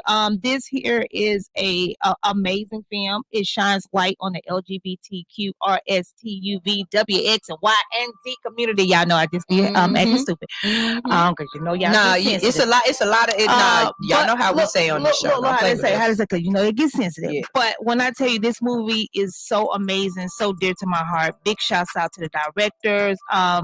B. Octavia Sims and Greg. They did an amazing job. This movie here shines light on really what happens in the community. I thank God that they chose me and Mahogany and an amazing cast, amazing cast, to really portray everything that's going on in this film. We want everybody to come out, get your tickets. They on Eventbrite. They only $20. They only $20. Even if you ain't got your $20, just say, hey, when I ain't got no $20, come get it. I ain't gonna do it for everybody. But look here. I want people to really come out there and really have a great time with us. It's going to be amazing. I got a lot of movies coming out, but this one here is just like dear to my heart. Part 1, we had T.S. Madison, myself. Part 2, we got Mahogany Raspberry, we got myself, and a whole lot of more other people. So wait. When you say part 1 and part 2, we got part 1 and part 2. So part 2 actually is the one that's being aired. It's Trans Me Reloaded. Okay. So we reloading it. So when does part 1 come out? Is it like a prequel? Like they gonna play the first one, then you get a prequel? I think they're gonna do the second one and then go back and play the first. Okay, so y'all doing some Star Wars shit. Yeah, I know, right? That's some Star Wars shit. I get my check. I tell you, if you looking, please give us our check, Lord Jesus. Let's get that. Look, he probably said, you probably got yours already up front. But I still want back. That's that loan money. That residuals. You better. That's residuals that I ain't got to work no more, but you still paying me money. I like them kinds too. I like them kinds too. So tell us a little bit about your acting career. So my acting career actually took off for probably like 2012. I couldn't get a role to save my life. I'll be honest with you. And I had to tell people all the time, it's not about the money. It has to be about the passion. I took a really big turn in my health and in my weight size because I went from like 290 to like 159. Then you lost the whole person. I lost the whole person. But I tell people, it boosts everything for me. Like when I tell you how we are so stereotyped in this industry, because the guy who I got booked in California for this role, and he said her face is beautiful, she's perfect, but her body doesn't match it. Okay, first of all, You know because you know I'm about to go there. So Yeah. my production manager and my producer, she's a fluffy girl. You know what I'm saying? She works with Big Girls Move with Ted over there, and she's trying to get healthier and lose the weight. But when I tell you that bitch is bad as fuck, I was bad. and not only that, but everybody don't like little bitches. Some men like big girls with a little bit. Like I didn't even know I could say all that. Now I can get all comfortable. Let me see tell the words I couldn't say, so I was like, you know, I ain't just ain't gonna say. I gotta update that. They can't say Yeah. nothing. Let me tell you something. Men like titties, girl, and they soft. and ass. You know what I'm saying? And thighs. Like, especially the one that's real. Ain't nothing wrong with a fufa on the back of your neck while you're working. Girl, I can not a fufa on the back of the neck. See, I ain't even got one of those, but I do got a little something to be sitting right here in the lap. Yeah, I'm trying to get that thing tucked in, dog. But I'm just saying, if more directors and more people felt as though, like, what was it, 10, 20 years ago, the average person in America was a size 14, a size 15. You know what I'm saying? Now, don't get it twisted. I understand what her Gemini cousin was saying, Kanye, where he's like, let's not perpetrate this as a healthy stereotype. Like, we're not saying that it's healthy, but what we are saying is, meet people where they at. Correct. And see them for their talent, not for what you see their aesthetics. You know what I'm saying? Like that's the part that I didn't get. And I tell people I want people to see me where I am now. Did I lose the weight because of what he said? Hell no. Hell no. But it probably felt better on your knees. But it felt it not on my knees. I can't with you. But it did feel better on the knees and the back. Okay. You already lagging a wagon back there. I know when you was a big girl, you probably had little kids standing on that thing. I ain't got. Let me tell you something. I ain't got no booty. And I ain't got no muscles back there. She lying. You want me to stand up for No, real? don't Don't stand do it. up I'm yet. for real, y'all. Look, I be putting the pad back there. So sometimes y'all may see me. I may look like I got a booty, then sometimes I forget to wear it. And you be like, it ain't there no more. So that's why when y'all see me sometimes it be two different times. So one time they be like, Money girl, did you go get surgery? Girl. That way. Hey. Yeah, then the other time they be like, dang, she must forgot to wear that It's thing. the thing with the little scraps that lift it up. No, that don't work for me. It don't? I can't do thongs. Girl, as I don't got old, I can't do them no more. You ain't the only one. I can't do them no more. You be walking with your booty weird. You know what I'm saying? My little girl, I be going to the left. Hey, like for real. And not only that, but you know, I'm a grown woman in the front. And this my macaroni is a whole meal. I need all that to stay wrangled in. Yeah, y'all sit up here walking around. I can't do that with the scraps. You know the little bathing suits that's like this. I be like, where's your? Because they don't came out with these 1970s things. That's a look here. The cat ain't gonna stay in there. Stuff going on. Yeah, we gotta I'm with you. I need a whole the boy short. I need a whole drawers. Say it right. A whole and people be messing with me. They say, "Why do you wear big drawers?" I said, "Let me tell y'all something. I got a big ass. I come from Kojic where we wore girdles all our lives. Okay, let me just tell y'all something. We wore girdles all our life. I had to have bring back some drawers. slips. I'm gonna walk out with a slip, and you know they be hanging. And you see it at the bottom. Pull your slip up. Thank you. I And appreciate that. And then they do this. Yeah, little pull. That way. Y'all don't understand that. So y'all Percocet babies, this is new to y'all. Y'all don't know nothing about that. Y'all mama had y'all wearing them little shorts with the 2-inch inseams. We got grandmas who knew better. On your ankle. Okay. Look, how I told you, look, I was brought up where you had no earrings, you couldn't wear no pants. the amount of people in my life who don't have their ears pierced because they adults and said that God said you're supposed to come in this world the way you and leave the way you. And I'm like, ma'am, ain't nothing wrong with a little bit of a couple of holes. Add a one or two. I just got my mama ears pierced at the age of 60. Shut up. I swear to God. And look, and the church people looking like, Sister Son, you got your ears pierced. Yes, she did. She need a band.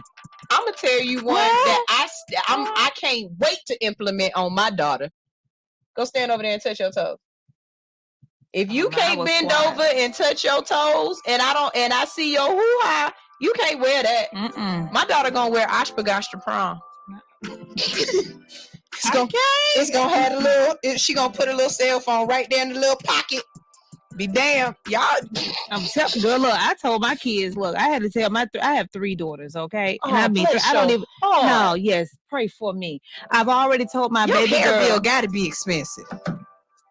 My everything is expensive. Do all y'all go get y'all nails done at the same time? The only one who don't get her nails done is my ball player. And she just sent me some the other day because she don't got her little new boyfriend, girl. She's like, Mom, I need my nails this way, like the short ones. So she wear hers like this. She said, I want that right there with the little. Girl, my everything is expensive. I told her once she graduate next year, I'm going across that stage shouting like hell, okay? I just did 3 life sentences up in that piece, okay? I don't care what nobody say. I did my time. I'm over. I'm done. So you saying you wouldn't have a change as a life, baby? I ain't got no ovaries. I've already I'm engaged, y'all. I just thought I'm engaged. And I told him straight up, I ain't got no ovaries. If I had the use of my ovaries, ain't nobody worth for. I ain't gonna front. I really would like to donate my ovaries and my husband's sperm to a white lady who would like to have some ambiguous children. I got some my kids are racially ambiguous. You know, I just got one on. Except for my daughter's hair. Now my daughter's hair lets you know she all nigga. But in the face, not mine. Yeah, in the face. Oh, both of my kids definitely. They could be others. They could be, mixed. And or whatever. something wrong with them others, baby. Let me just tell Alex, my oldest daughter. She's Italian and Cuban and a whole lot of mixed bologna mixed up together. I just said bologna. No, I know. I get it. Yeah, it's something wrong with them. It's something wrong with them mixed, baby. Because she's my oldest, I had to treat her a certain type of way. I'm being honest with you. It's if you're watching, I love you, baby. It's a certain type of love that I had to give her, and I had to explain to the rest of them. She ain't like them. She ain't like y'all. She black people. We can take everything. Yeah, she a little sensitive. She a little sensitive. And that Gemini probably be going in. She's a Pisces, so you already know. So she's sensitive. I feel like this right here is not working. She emotional. And look, let me tell you something. I could talk shit about Geminis because my mama a Gemini. I just told y'all what my mama texted me. Jada turned off so I can go look at it. Look, this is what my mama hit me up and said this morning. I swear to God, I'm not lying to y'all. At 6 a.m. in the morning, my mom. It says 7 here, but that's because she's in Texas. So it's 6 a.m. 6 a.m. there, yes. She says, did you know that Satan's birthday is on Halloween? Oh, my Lord. Mama. Take the wheel. This is the first thing you thinking about when you wake up, ma'am? Well, let me just tell y'all this here. I went to my mama's house. She got a whole Christmas tree up. Already? Girl, the Christmas tree is up and lit. It's got to be a fake one because it's going to die. No, it's fake. Yeah, because that bad boy going to die. That thing is decorated to the... Okay, let me tell you something. My mama do Halloween, Christmas, Thanksgiving. It's all together. She said she going to get her Christmas time. The Christmas tree is up, lit. The fireplace is done. The tables is set. Are you, with your mom being such a holiday person, are you a holiday person like that? I'm a very holiday person. Christmas is like my favorite time of the year. Really? It really is. It just brings out the love in me. I ain't gonna even tell you the love in me. I suck. You could come into my house be up by this and never. I'm behind you, mama. I'm behind you, girl. Let me tell you something. You could come in my house and never know it was a holiday ever. Ever. Lord. Maybe it's because growing up it was just me and my mom most of the time, so it wasn't like we had big family and everybody coming together. Maybe it was the fact that it was me and my mom, and for Thanksgiving she still would buy a 20-pound turkey, and so for Thanksgiving I ate turkey until New Year's.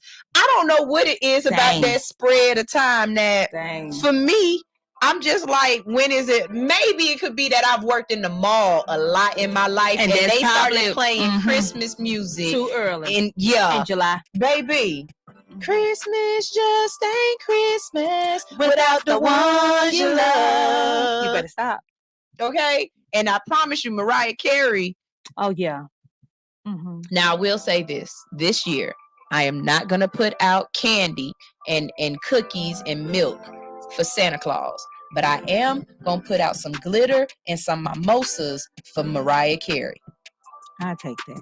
I'm gonna put out a mimosa for the spirit of Mariah Carey from now on, because why not? Okay. I mean, girl. It makes the most sense. It makes the most. Because let me tell you something. I put out that cookie and that milk for a long time till my children kept saying, "Mama, you got the crumbs on your mouth." We know how you be like, Santa Claus ate the cookie. Mom, you got the crumbs on your mouth. Oh I man, forgot to rub the crumbs off my mouth. Now we got to go back to this World Star thing, because I want you to get your 15%. I need my 15. Yeah. So growing up, when you were a little kid, your parent taught you different ways to protect yourself if somebody was to kidnap you, right? Absolutely. So my mom, being a Gemini that she is, she would be like, if they kidnap you, what I need you to do is try to scratch them in the face. Because if you scratch them in the face, now they got visible marks, and we got DNA underneath your fingers. Absolutely. We might be able to find the culprit. That was my mom's idea. And growing up, that it's always in my head. If somebody attack you, scratch them. You got to get some Dina. Okay. Now, I had my kids in the 20s. My son was born 2011. My daughter was born 2015. So these is Percocet babies. You go, Lord Jesus. These is not crack babies. These is Percocet babies. You got to treat them differently, and society is different. So during society times now, we see that people watch kids get kidnapped or watch kids get hurt, and they complacent. Right? They don't do nothing. They don't say nothing. They don't, oh, wait, leave that little baby alone. No. Or they don't pay attention. No. You can scream help and nobody help you. And they could be looking right at you. Right. But I'm going to tell you what they will do. They will pull out their doggone phone and they will record it. So I taught my children, if somebody is ever messing with you, if you are about to get kidnapped, if something is wrong, I need to get video. I need to see what car picked you up. I need to see the surroundings. I need to see what color shirt these people had on. I need to know if it's a stranger danger van or an Atlanta Altima. I need to know what happened. And the only way to do that is to get video. So if somebody kidnap you in your biggest little kid voice, I need you to yell loud as hell, I don't know this motherfucker. Oh my Lord. Jesus. Because one, you gonna look at a little kid screaming cuss words. Two, I was just about to say, don't say the cuss word. You done said a cuss word. Now, the next thing I need you to do is, after you say that, I need you to start screaming, World Star! World Star! Because everybody know when they hear World Star, they'll pull out their camera. So now you done scream World Star. You done scream, I don't know this motherfucker, and everything else. I want you to say every dirty word you can think of. If you in a white neighborhood, I want you to yell. I need you to yell out that C word, because white ladies they triggered by that C word. Okay, woo! I need you to yell that out. If you in the hood, start cussing, because somebody grandma gonna be like, baby, don't say that, baby. You know God gonna show your days. But I'm gonna tell you one thing, every last one of them mother suckers gonna do. They gonna pull out this phone and they gonna be like, this is just ridiculous. That baby just that yelling. Baby don't know that person. That baby don't know that. They're not gonna save you, but they gonna record it. And so at least if World Star got the video, I might be able to get my kids back. You know what? You know what? That was that way. I mean, you gotta do new parenting. We can't parent the way we used to parent. Well, let me just tell you, I gotta tell y'all a funny joke, right? So my kids, I teach them if the house is on fire, what you do is somebody come in, you go get Tyrone. My gun is Tyrone. Okay. So you go get Tyrone, you just call Tyrone. You gotta call Tyrone. So one day we thought that we was being home invaded. Cause it seemed like somebody kicked the back door in. right? And I don't stay in the hood. I stay in the country. I can tell by your jewelry you don't stay in the hood. I used to now. That's I'm why hood zone adjacent. 3. Y'all know what that is. Y'all from the A zone 3. Okay. So when I tell you, we thought somebody kicked in the back door. And so I went and got Tyrone. My kids, they were scrapped. They got the knives, the gun, they got the hammers. We all standing there, and like, oh, y'all my looking God. like 4 Power Rangers. So I don't call the police. The police don't came up the back end. The police came inside. The police said, I don't see nobody out back. I said, dude, somebody just kicked my damn door in, dude. You don't hear the glass? We go in the kitchen. What was it? A picture fell off the wall. Shut up. The man looked at me. That man said, well, one thing I did know, he said, I thought I would come to see a body because we 4 women. We was coming. Girl, whoever it was, they was gonna get there. Girl, they was gonna get there. We were ready. I'm telling you. Ain't nothing wrong with that. I say it, protect yourself. I tell people all the time, on this show, y'all laugh at me because I don't know how to shoot. I'm not the shooter. Bang, bang, bang. Everybody be like, if your gun going like this, everybody died. I'm shooting everybody. So don't give me the hammer. I'm not the shooter. But if you try to come in my house, I promise you, I have strategically placed items. Oh my Lord. That if I pick it up, it don't look as heavy as it is. But I swear to God, I knock 5 from your ass. Oh Lord. But you know what? You have to put things like my kids know. Like I've never been in military, but they swear to God I have because I'm so anal about certain things, and I'm like you. I put certain stuff, and I'm telling that little that she ain't no Percocet baby because she's 23, but that oldest one, that mixed blood. I told you something ain't right with her. Came tipping up. I have 2 sets of steps. The back steps, girl. I'm sitting there like I'm about to go to war, girl. I got Tyrone like this right here. I said, girl, I like to shock you. She said, Mama, it's man. I said, bitch, you better say something. I'm going to need y'all to get some surveillance in y'all house where you can pull up on your phone and see who outside. So I got it. I got it on the outside and I got it on the back. But not in the house. Yeah, I'm against it in the house, but I understand why. But I don't like heard it. My garage go up and I had just got up, so I knew everybody was asleep. Now, she don't went up there to do what you got on your earrings. And then try to come up my back step, trying to sneak in. Girl, you come in my house, you going out foot first. Look, let me tell you something. Y'all better start acting like Bernie Mac. Bernie Mac said you better make some noise walking around here because you almost got hit in your sternum. I told her, I said, no. Oh goodness. So what is it about acting in media that just brings you joy? Why do you stay in it? Because you know what? And you know what? I tell people it's not for everybody, but for me, it's so great because one, with acting, I'm a Gemini. I could be you 20, can be different people anyway. 20 different people. I'm telling my fiance, he know if he called me in the morning or I don't call him, he don't know what type of morning he gonna get. I told him, I said, dude, you got the best life. It's like having sex with a person you don't know every single day. Do you change? Like, do your personality change depending on your hair? Like if your hair long, do you have one personality? And then if you got like a cute little Tony Braxton cut, you got a little different personality. Like, is you like that? Yeah. Because I promise you, depending on what color is in his head, might depend on how you get. Now, my color don't never change because I'm sorry, y'all. I'm a little racist. I just feel like black folks should wear black hair and light-skinned girls can wear the blonde hair, but you ain't gonna never see me in no blonde hair. At least I'm on set. Really? Red hair. That my daughter said, Mom, I'm never doing your hair no more. You don't change color. I don't change number 6. Let me tell you something. Nothing is supposed to change. So, as a hairstylist, because I'm a hairstylist by trade, I can't see myself with dark hair, even though that's my natural hair color. It makes me feel washed out. Yeah, Thank you you. look beautiful with that. It makes me feel washed out. So I feel like I have to have the color to brighten up my look. Like even when my hair start growing in and I start seeing the black halo from the locks or whatever, I don't feel as clean as I do when it's all one color or when it's all brighter. I went through a real crazy phase as a kid and I dyed my hair black. And if you've ever watched The Monsters, I looked like Wednesday. And after that, I realized I am not supposed to have dark color hair. Yeah, but see, with your complexion, you don't need dark color hair because it brightens up your day. Like my girlfriend, she always go light in the summer, and she's light like you, and she goes dark and I'm like, girl, just stay light all year. Just stay light all year. But for me, I just feel like I love the way it looks on me. Now, every now and then, y'all see, I go short. I do my little short look. I ain't going no harder than this because I feel like me and little hair. I'm sorry, y'all. Got to have a little something to pull. You know what I'm saying? So, I ain't going no shorter than there, but I might put some streaks in there.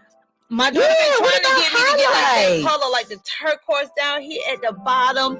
I'm getting there, y'all. I'm getting there, but I ain't got there yet. I just see that's your mama in you. That's that old country in you trying to stay. Yeah, I ain't got there yet because I be looking like. If you was my client, I promise you, the way all my clients that have never done color eventually get, I be done said, well, let me do some peekaboo color on you. Was peekaboo. But well, when you pull it up, it's color underneath there somewhere. It might not be all over, but we got to put something in there. See, I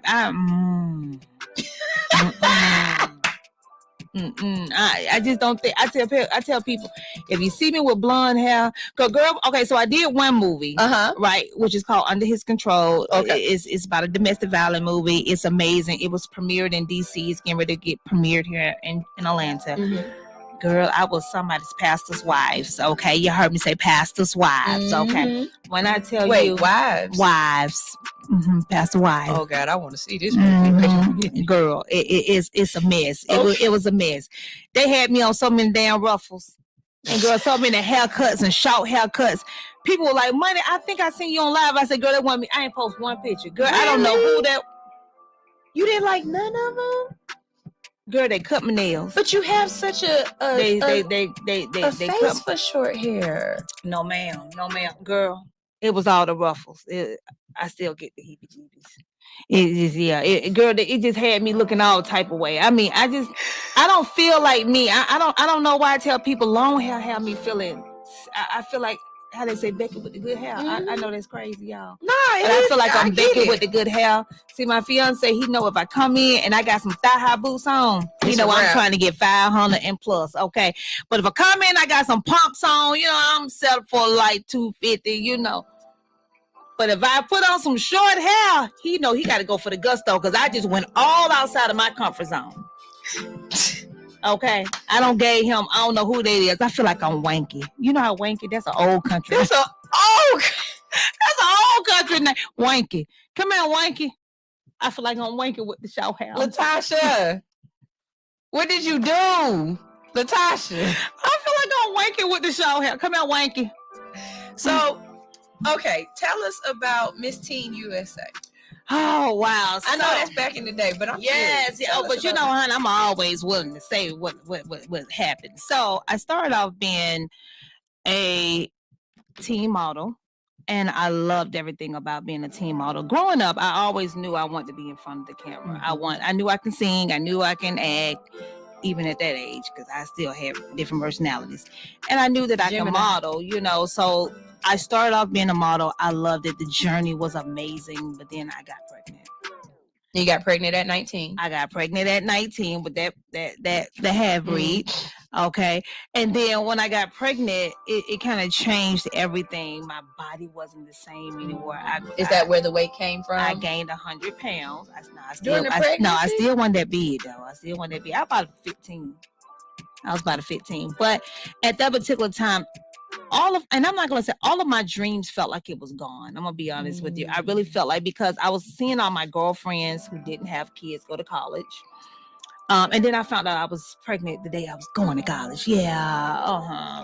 It was a lot. So when I tell you, it took everything from me. I felt like everything was gone. My whole self-esteem was just like down because I wasn't living out the dream that I portrayed it, that I wanted for myself. So I had to restructure everything. And I'm like, okay, I don't made it this far. You know, I was ready to compete again and do more other things. And big shouts out to my mentor, Melanie Samuels. After I had my daughter, she was like, look, you are still a beautiful person. You got so much to offer. She used to be Miss Black America 1993. And she said, she's like, Moni, you need to do modeling. I said, girl, fat people don't model. I was just that way. Ashley Stewart. Yeah, but see that back in the 90s, it wasn't as big as it is now, right? We know now plus size when we making all the right money, because I'm still plus size, y'all. Even though I'm size 12, I'm still plus size. In the eyes of the modeling yeah, community, people don't she's a plus realize size. when you a size 10, you a plus size. Yeah. Okay, let's just throw that out there. That's one of the reasons why people tell me all the time you should model, and I'm like, I can't, because one, I'm only 5'2". Two, I'm in between this small and big. Like, I'm not plus size. I'm not considered a plus size model, but I'm definitely too big to be a regular model. So the only thing I can do is feet. Girl, we're not gonna even start on that, because I just started me a subscription. Y'all go please subscribe to my page. Okay, it's $4.99. I'm gonna start off with a feet. OnlyFans on, and then my OnlyFans, I'm gonna start off with my feet, because if Black China can get 240 million, I need to start somewhere. Show me the receipts, Black China. Baddie showed us her receipts. She showed us she made that money. Okay, I need to see the receipts. Well, you ain't showed me not a damn. They came out and said she the number one person. Who? That's what OnlyFans said about who? Black China. SpongeBob SquareFace? That's what I heard. And Black China has the strongest jawline I've ever seen on a human in life. Well, I don't think that was made. Intentional. I don't think that was made. I think that was created. But you know what? I probably need to be good, because we own the same talent agency now. Okay. Well, yeah, I just got a new talent agency in LA. Big shouts out to the talent agent. We kind of share the same talent agency. So, you know, you are looking in, you know what I'm saying? Yeah, you look good, baby. You look good. Go ahead, Karen. Yeah. So explain to us all about Miss Curvilicious. Okay, so Miss Curvilicious, yes. So I started being a plus size model, start making money, start hosting in New York, start modeling. I came up with my own clothing line, because I felt like they made all the cute stuff for the little girls, and then, you know, they didn't leave us for nothing. And I'm a person, I like lace and see-through, okay? So I started my own lingerie line, which is called Curvilicious Couture. It is registered to Monique Sutton. Yes, that is my name, okay? So everybody can use this Curvilicious. It is registered in Georgia. And she will sue. Absolutely, because I see a lot of Curvilicious, but I'm the only one that's registered. Okay, so I just thought I'd throw that out there. So I started a lingerie line first that will, you know, bring out the sexuality in plus size women, so we can be sexy in our own skin. I did really good. Yeah, I bet you I did really good, and I sold to a lot of people. Then the small girls got a little jealous, so I started making it from 0 to 24. But now, since I don't got smaller now, I'm about to go back in it now. Right now, I just do my boutique online, you guys, which is Curvilicious Boutique. Go shop, buy your purse, buy somebody for Christmas, some stuff like that. So Curvilicious Couture is just being, to me, sexy in your own skin. Just doesn't matter if you a size 0 or a size 26. Just making sure that you bring out everything that you have to offer, because I feel like we are so caught up in a world that has its own cliche of how we should look. Like the guy told me that, hey, she has a perfect face, but her body, you know, is not what I'm looking for, because she has a sex scene, you know. But he tried to book me again, girl. But wait a minute, big girls have sex too? Yes, girl. I be seeing the littlest of dudes trying to hold them legs up. Stop playing. That way. I don't know how long they can hold it, but baby, when I tell you, big girls tend to be flexible. Girl. More, not flexible, flexibler. Because I can't do my legs the way some of these things I done seen some big girls do it. I'm just saying, don't let the weight fool you. Oh, it don't. And I mean, what people gotta realize, they be having good knees. I got Meg the Griffin knees. I don't, girl. I got grandmama knees. Girl, let me tell you something. I got down there and couldn't get back up. I'm sorry, y'all. And that Beyonce doing the thing down, y'all tripping. Girl, that's a workout. Y'all tripping. Can't nobody get down there and get back up on rhythm like that. And hold on, you said it that way, on rhythm. On rhythm. So when I get back up, my whole legs be off. I need help. Trembling, everything. Shaking. Look like men's arms when they can't do it. Shaking. Look, me and my daughters were trying to do a TikTok, and they were like, Mom, you just ain't got no muscles in your behind back there. I said, baby, I don't know what happened, because I used to be a dancer. Not a stripper dancer, Mama. Alvin, you know.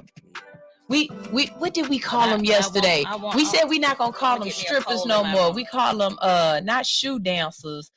God dang it, I gotta go watch the live because we made up a new name for damn. Because I was like, we gotta stop calling the scripples. And we came up with something. I was like, that's a good one. That's a good one. And I don't even like exotic dance. Let's just call them money chasers. Money chasers. Because you know what? One thing I like about strippers, and I have a lot of friends that are money chasers.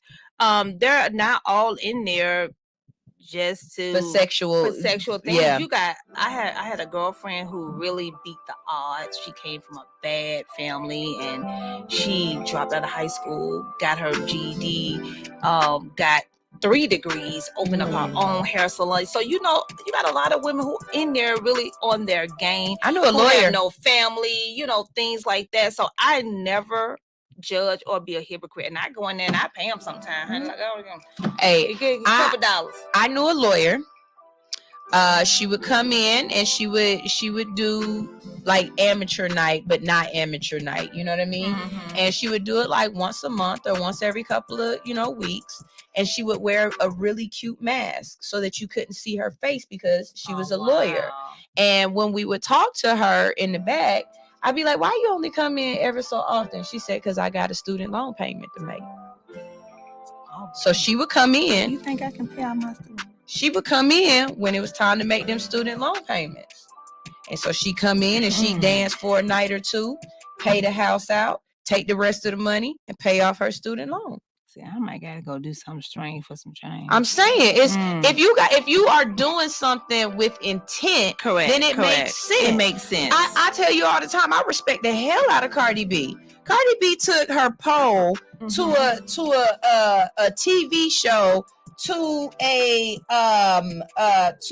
record deal, a business. You got it. You know what I'm saying? She didn't just stay there, keep doing it. Another one that I absolutely love, and I can't wait to get her on this show. White Chocolate, I love you. I love you, White Chocolate. I know that's right. If you really know White Chocolate's story and you watched her, progress her journey. She didn't just sit there and stay on the pole and just be on the pole. She took that. She became a video vixen. She was in the movies.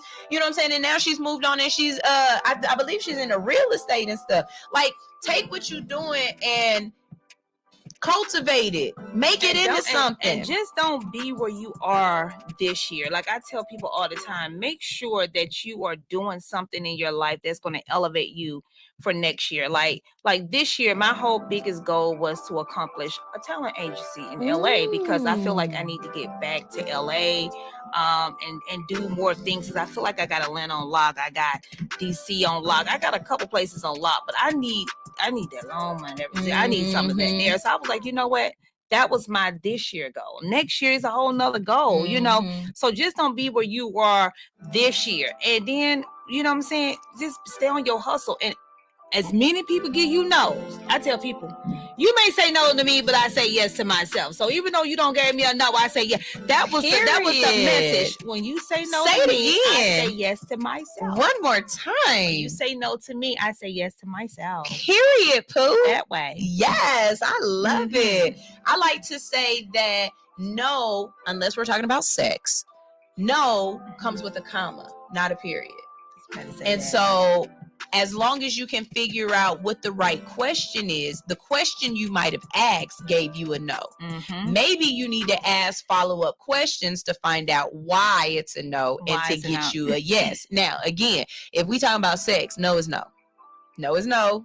She said no. She said no. Stop.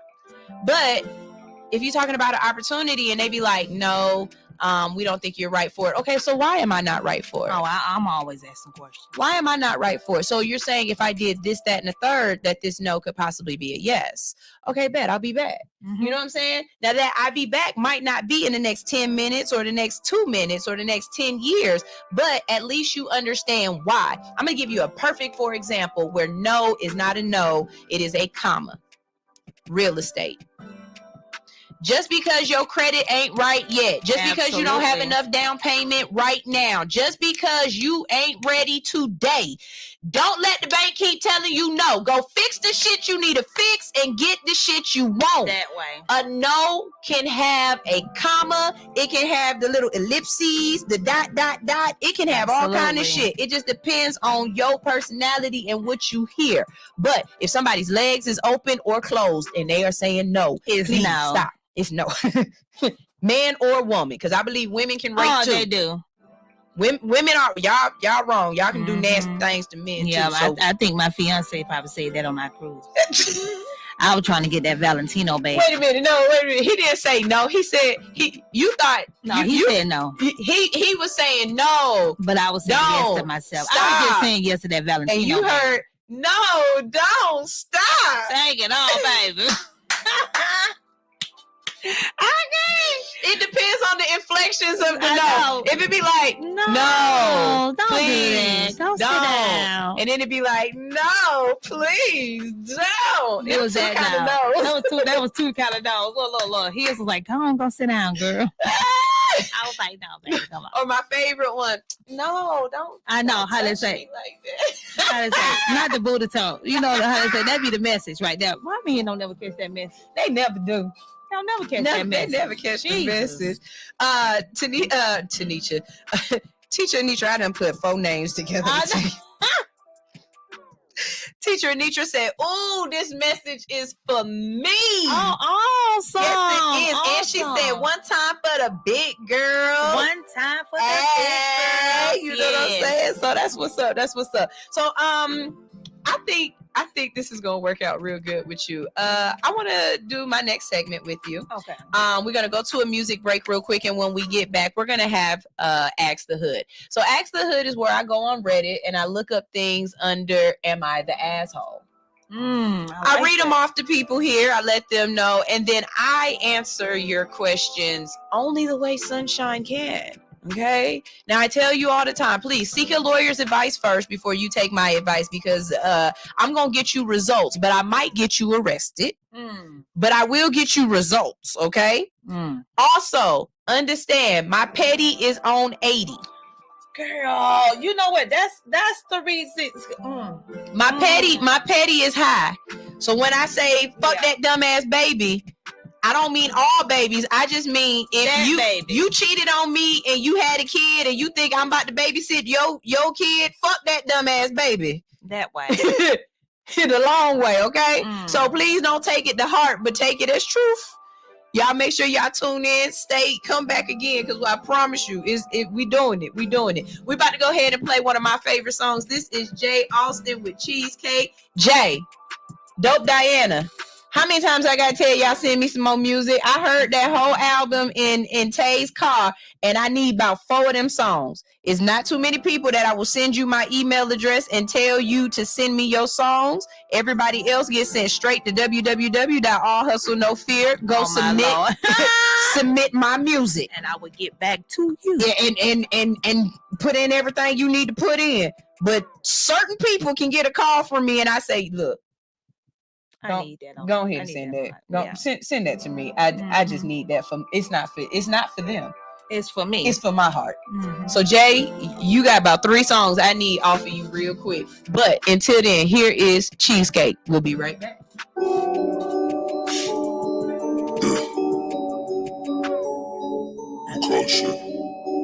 Cheesecake.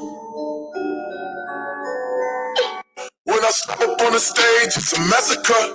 I can't really give a fuck about what he say. You ain't dropping, motherfucker, you a passenger.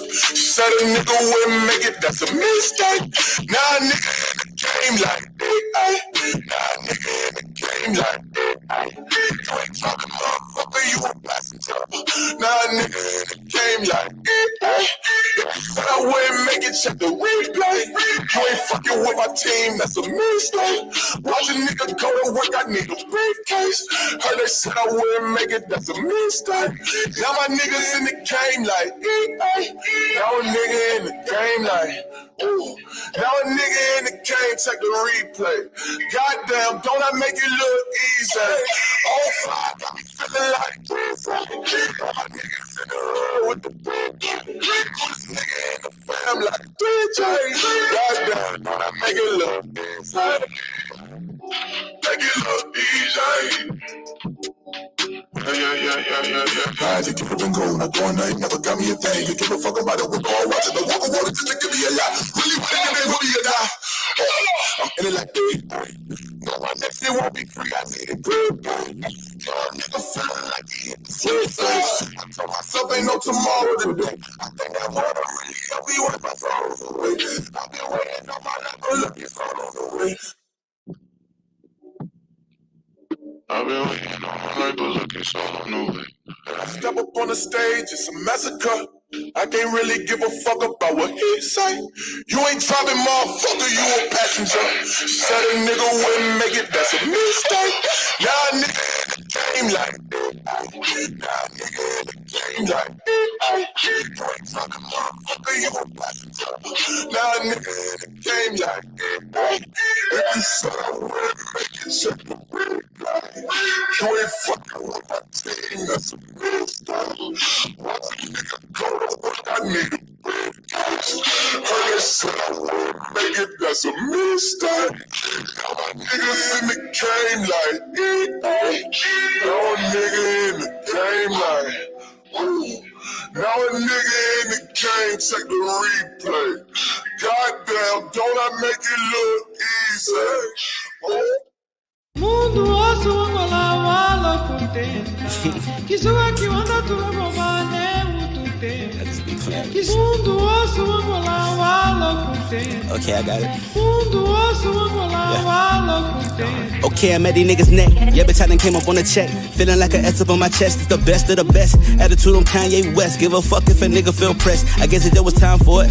I grinded for this shit, so I'ma die for it. My bitch mad, I ain't really got no time for it. I see some snakes in the grass with my lawnmower. And I know I got a couple bitches mad cause they never should've slept on it. Get it, bitch, the real, but I probably should've crept on it. Stayed down with the plug till they try to step on it. Learning how to grow, finna run me up a check on it. Had to give my people what they asking for. It's time to hit the road, I'm trying to add it up. I'm way above average, I'm a 1-to-1. If you ask me, most of these niggas whack as fuck. So when you see me out, don't dab me up.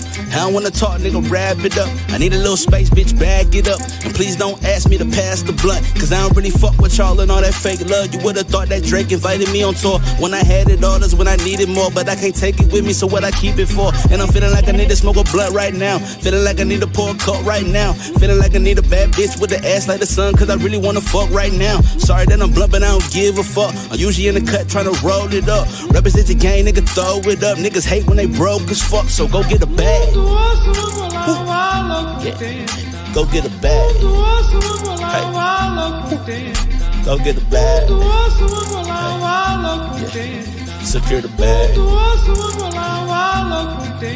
I need a little free for a hobby that's bad with a body that's willing and ready to ride me. I do not pop Xanax Somali, I'm cool on the party. I'd rather just stack up this money, cause I need my lifestyle sedated. I'm just gonna run up a bag, don't care if I ever get famous. I'm probably famous soon as I invest my money in all the right places. But why even bother? I might just get rich and go out like Hammer from living too lavish. Pop out like Kim K or Ray J on camera, or go on IG like Bow with a challenge. None of this matters, hold up, I'm rambling. Honestly, I'm just gonna take care of my family. I don't got time for the bullshit, I won't do much interviews. I don't like answering questions, and no, I don't freestyle, I write this shit.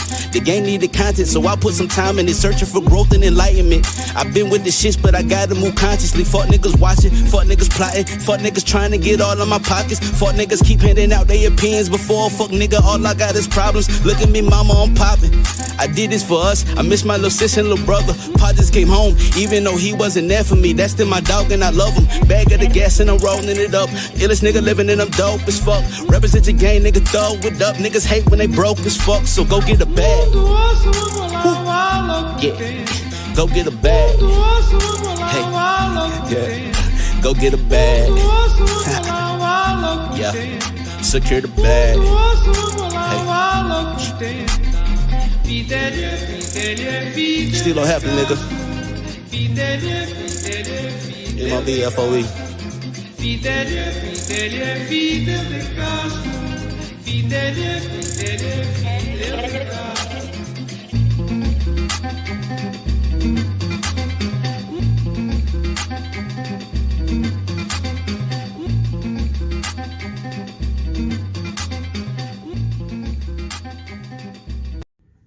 All Hustle No Fear is booking new interviews for 2022. If you're ready to come on All Hustle No Fear and to promote your business, your music, or your political campaign, all you have to do is visit hoodunicorn.com/be our guest.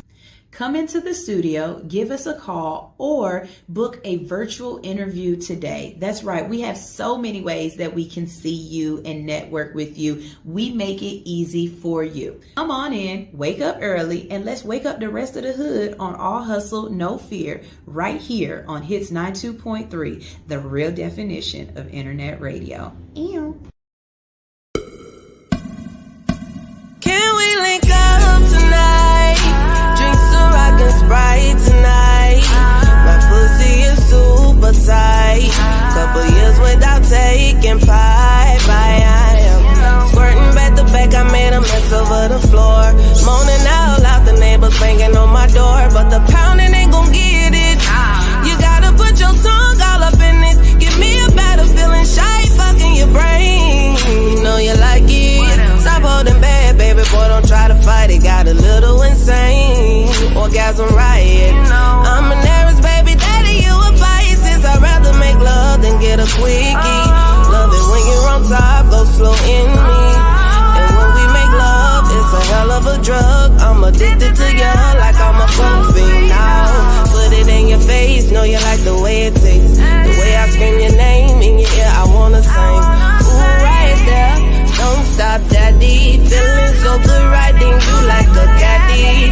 Beat it up like a porn star actor. Slurp it up, stimulate from my reaction. You know I like it rough, handcuffing me in action. So choke me up on your back, I do the scratches. On top of cars, up in these bushes. On these staircases, no fucks where we do it. Don't tell nobody what we do. I won't tell nobody what we do. Keep this between me and you. All of this between me and you. Let me fuck on you. LMF for you.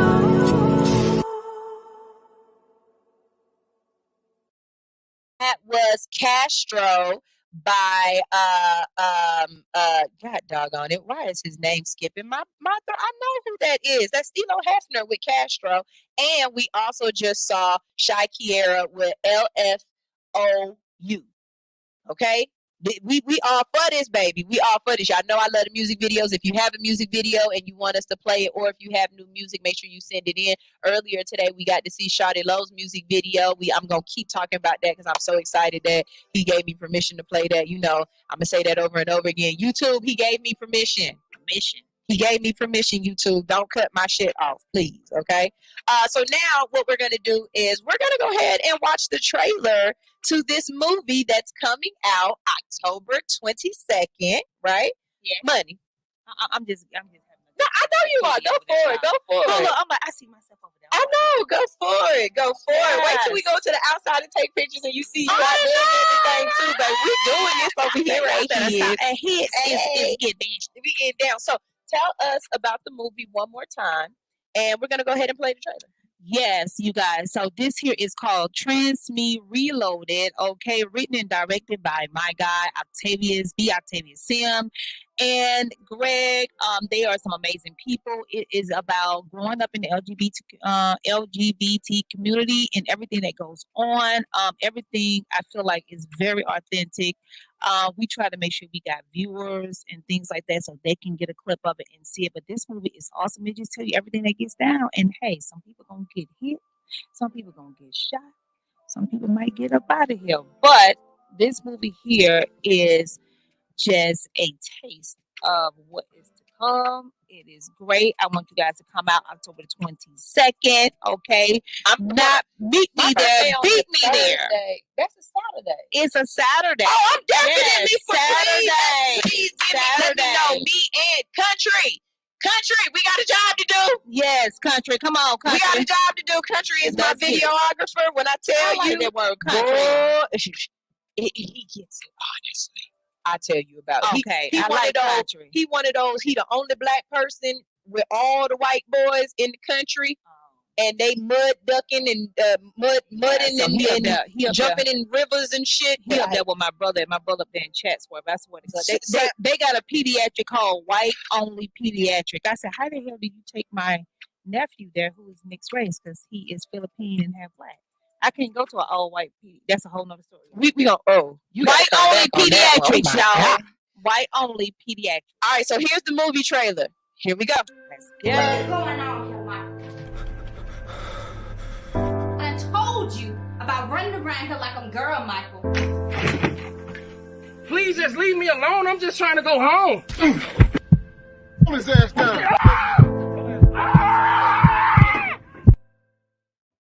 Look, I don't have a son. Do you want to do this or not?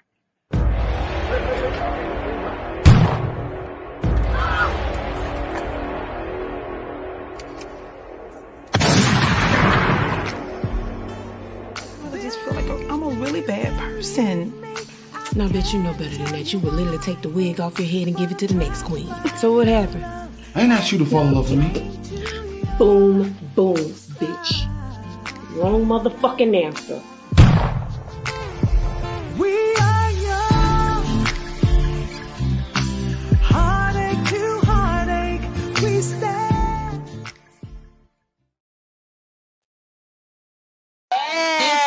Yes, that looks interesting. Yes. So being that the movie definitely deals with topics that are very sensitive Absolutely. to the trans community, how did you guys deal with it on set? Like, did you guys have emotional moments? Were there times where the scenes might have hit a little bit too close to home for some of the actors and actresses? Absolutely, because of course we did have a lot of people on set, a lot of LGBT community that was there, and this is something that happens in their community all the time. I'm a firm believer. I follow it a lot.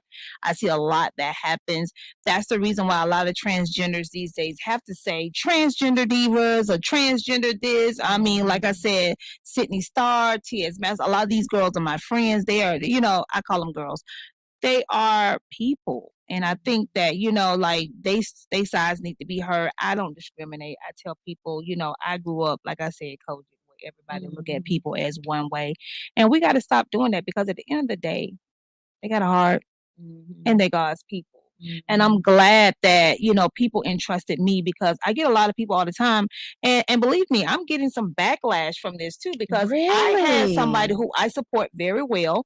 And I said, hey, are you coming out to support me, with the movie? I don't support them. I don't do a lot of stuff their way. They said, well, I don't support transgender. I said, but I'm not a transgender. I have 3 daughters. You know that. Right. Original ovary. But I'm an actress. Right. And if this is what I am being asked to play, I'm going to play it. So in the movie, you're playing a transgender. I am playing person. a transgender. Really? Yes. Oh, yes, I am did not see that. Okay, yes. So let me ask how that worked because you have that in the community where they'll be like, well, it should be a trans person playing a trans person. Why would you give that role to a cis woman when you could have put a trans? How do you answer that question? Well, even though you're trans or you're actress, it's a difference. Let's just start right there, and then we're gonna start right there, and then, like I said, there's a lot of people who is in the community that is in the movie, but I think what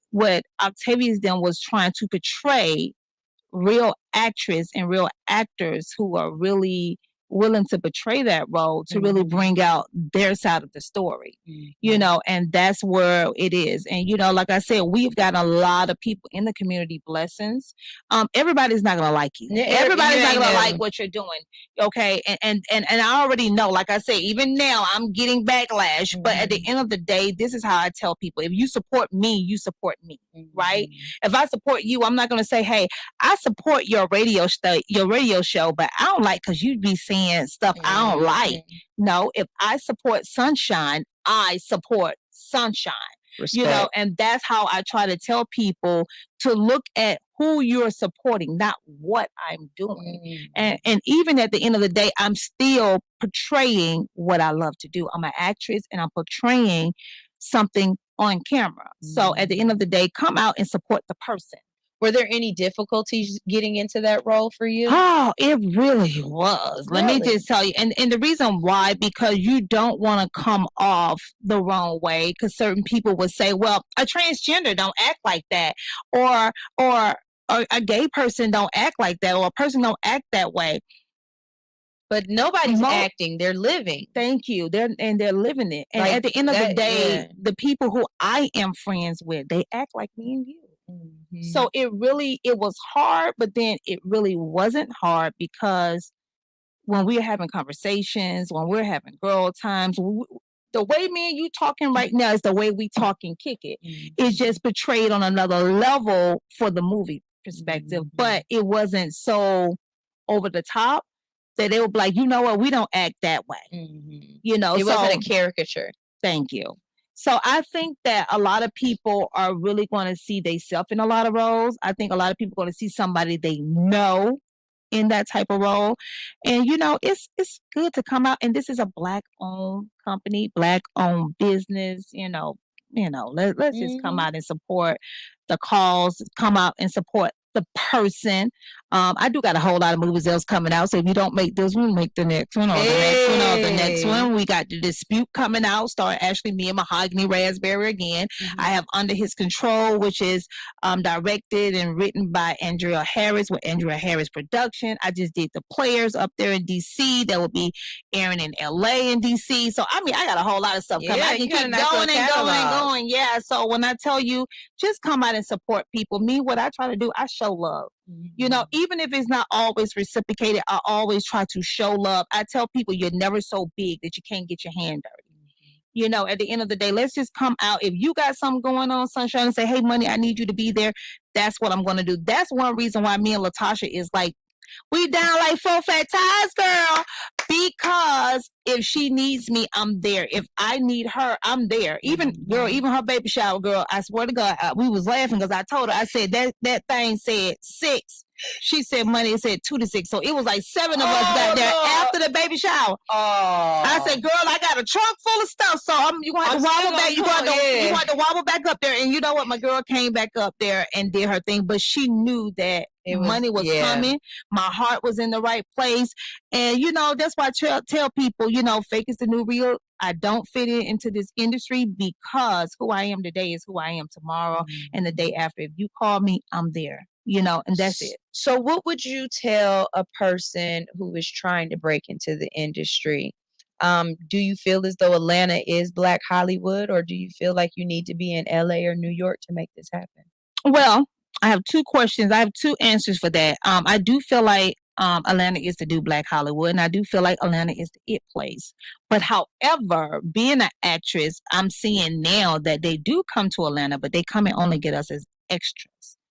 And they go outside of Atlanta and they'll get all their leads, all their speaking roles, and they come back and say, hey, we need 500 backups. I'm sorry, all the backups for me is a little done for right now. You know, if it's not a speaking role, supporting role, definitely. I really is really, you know, a backseat to me. But this is what I would tell everybody. Like I said, when I first started, I joke with my fiance all the time. My fiance, he has over 50 something credits, been in Ant-Man, been in everything. I couldn't even book a role as a scripper, okay? And he didn't even give me my first role. You know what I'm saying? Like, so you're going to get a million no's. But guess what?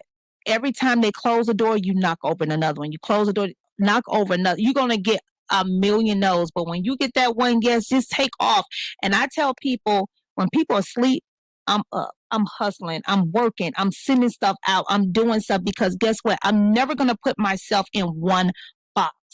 I'm never going to say, oh, she's this type of actress, or she's this. No, I'm going to be the actress that I want to be, because I know what my destiny is. I know what my worth is. I know where I'm going to be, and I know how to get there. And as long as I keep God first, and I literally keep aiming and putting out good in the atmosphere, it's going to come back to me. And that's what it's doing. It's coming back tenfold. I mean, like tenfolds. Okay. So just keep on working, keep hustling, do the job, go get your classes. Okay. Go get some stuff. If you ain't got, and I tell a lot of people like, hey, Money, when is it time to get a publicist, a manager? I ain't got no manager, but I got a publicist. Big shouts out to my publicist. But I tell people, I used to use myself in the third party, girl. I'm like, Montanique Jackson, Latrice Jackson or something. I will type stuff on my behalf and send it out. You got to do what you got to do to get in that door. So I tell people, do what you have to do. Put the work in. If you put the work in, I guarantee you're going to get it back. Is there anything that you wouldn't do in a movie? Is there any type of scenes or a role that you just know for you can't take? Because I've said lots of times, y'all, y'all can offer me whatever you want to, however much money you want to, but I will never play a slave and I will never get beat in anybody's movie. You are not putting your hands on me for real and or for fake. I am like, what's the one with the eyebrows from but she got beat in her movie, but that's not what I'm talking about. But got dog from A Thin Line Between Love and Hate. Lynn Whitfield. Lynn Whitfield ain't never played broke. Never. Ain't never played broke. She ain't never played broke. Okay, Diane Carroll ain't never played broke. Okay, I want to be one of them actresses. If I ever get in that role, you will never see me play a slave. You will never see me play broke. Like, I want to be one of them types. You know what I'm saying? So for you, how is it for you? Do you have a lane that you just won't go in, or are you just, hey, if you send it my way, I'm willing to try? Well, you know what? I'm gonna say because once again, I'm a Gemini. I'm a daredevil. I'm gonna say I'm open, but I'm not gonna say. You never know what you won't say no to until it's actually presented to you. But I will say I'm the type of person. I'm a leap, and what I say about leaping is because I play the transgender. I'm a leap. I'm that type of person that I would like to beat the odds of what somebody else didn't do. We were supposed to do Ask the Hood. This conversation was too good. It was good. I completely forgot. This is what happens when I don't have my production manager in here with me. Production manager. Alex would have been like, we didn't do it. We didn't do it. My brain. I'm sorry, y'all. Because we only got about 5 minutes left of the show. We absolutely missed Ask the Hood. It'll be another day. I'm sorry, because I'm gonna keep this conversation. I'll definitely say, I can answer that really quick. But so I like to beat the odds. You see, Halle Berry's played a crackhead. She's played this. She's played that. I want to be the person who jumps, who leaps. So with Halle Berry, yes. I brought something up, and I don't know if anybody else has ever noticed this, but Halle Berry has never had a girl daughter in a movie. Have you ever noticed that? Her kids always be boys. Be boys, yeah. And she always a bad mama. But you know what? It's hard to pair her with a daughter too, because you got to think about it. Her features are very beautiful. Her features are very unique, like yours. So when you're matching kids, it's kind of hard. And I've talked to a lot of people, especially independent filmmakers, who would say, "This here gonna be your child," and I'd be sitting there looking like, "Yeah, that little boy got to know like Michael Jackson." I got a real standard now. So it's hard. I got a ski slope. Thank you. And I feel like I got like a little perfect nose. You got so it's thank you. You gotta. So I think it's hard with pairing her with certain kids, and so but she has made that leap. Like she always a bad mama. I tell people and I mean always ever. When I say I hope she's just not in real life. But when I tell you that's the crazy part. In real life, she go to Congress over her kids. Yeah. You remember she was in Congress talking about the paparazzi is tripping. We got kids and they trying to sneak in bushes to take pictures of children. It's got to be something that has some sort of when it comes to kids. Yeah, boundaries when it comes to kids. So she's obviously an amazing mom, but when it comes to movies, she get typecast as Losing Isaiah. Yes. What's the last one she just did? Bruce? I definitely say where she lose the kid. Yeah, you know what I'm saying? I mean, what Monster Ball? Yeah. I make it feel good. That little boy, he's so fat. Like she just she is a bad mom. And but I mean, she really, but what I like about Halle Berry, she does the movies that they say she can't do. Like she invested her own money in Losing Isaiah when she played the crackhead. Really? Right? She invested her own money. And I read this.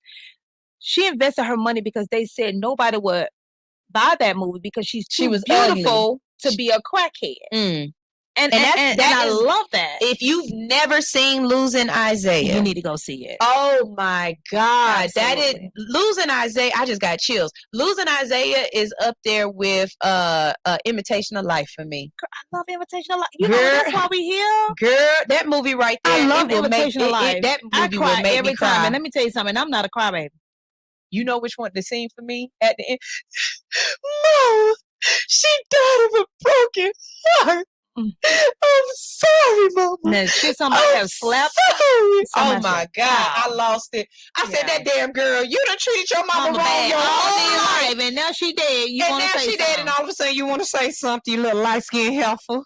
So that's what it is, light skinned heifer. You little light heifer, and Losing Isaiah, just watching the white mom love him, but watching her try to get her shit together to get him back. Correct. And knowing the struggle, like it's just mom movies hit you different. Mom movies hit you a little different. And the reason why I like the Isaiah too, because it also teaches white people how to deal with having a black child, because that was the balance. Like, she didn't want to accept Halle Berry because she was a crackhead, and even when she got herself together, they didn't want to accept her. But she had to bring her back because our culture is so. Right. This boy need lotion, ma'am. No, he need Vaseline. He need Vaseline. What is you putting in his hair, ma'am? He need Vaseline. I keep trying to. I told you ain't got one of them black pics with the afro fist on the bottom so that you can pull his head like this and get them curls out. I had to tell my fiance, I said, "You are African, baby. You need Vaseline grease. Don't put no lotion. It's gotta last. It gotta last all day. You need the shea butter that you gotta get the little beads out of it when you warm it up. You know, you gotta keep going. I got so much grease in my hand, you can see it. So when you play, you gotta have grease in your hand where you can see it. Okay, see it. I love it. I love it. I love it.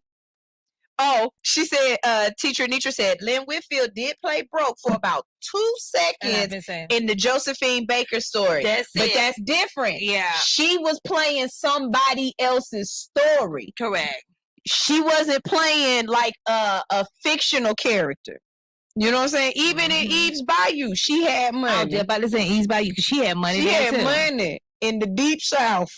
They had money. So yeah, but I just think that, you know, like there's certain things that, you know, I wouldn't want to do, but I'm not going to say roles you wouldn't take because of your daughters?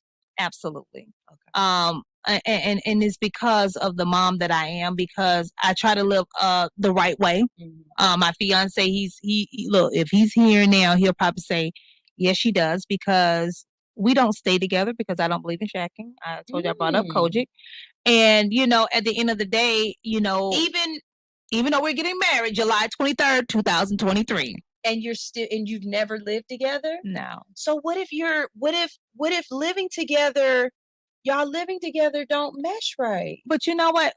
I pretty much feel like we live together because we have a 6-bedroom home, and he comes and he just sleep in the guest room. So we definitely still live together. We still cook and everything, but he still has his own place, you know, outside of the house. And but the reason why I do that, and let me just say that, because I try to teach my kids values. I don't want them to see me live, because see, what people got to realize, you'll tell your children, don't smoke weed, but then you're smoking weed. You'll tell your kids, don't do this, but you do it. That's absolutely the reason so I why tell people you have to perming practice what you preach. My kids, I'm a realist. They know I tell them like this, go and sit your ass down. So if I hear them say ass one day, I just say, girl, you better not say that no more. But guess what? They know mama is authentic. They know mom is being her true self, and I'm telling them this is how I want to live. They know that you're gonna love God in my house, you're gonna go to school in my house, you're gonna do right in my house.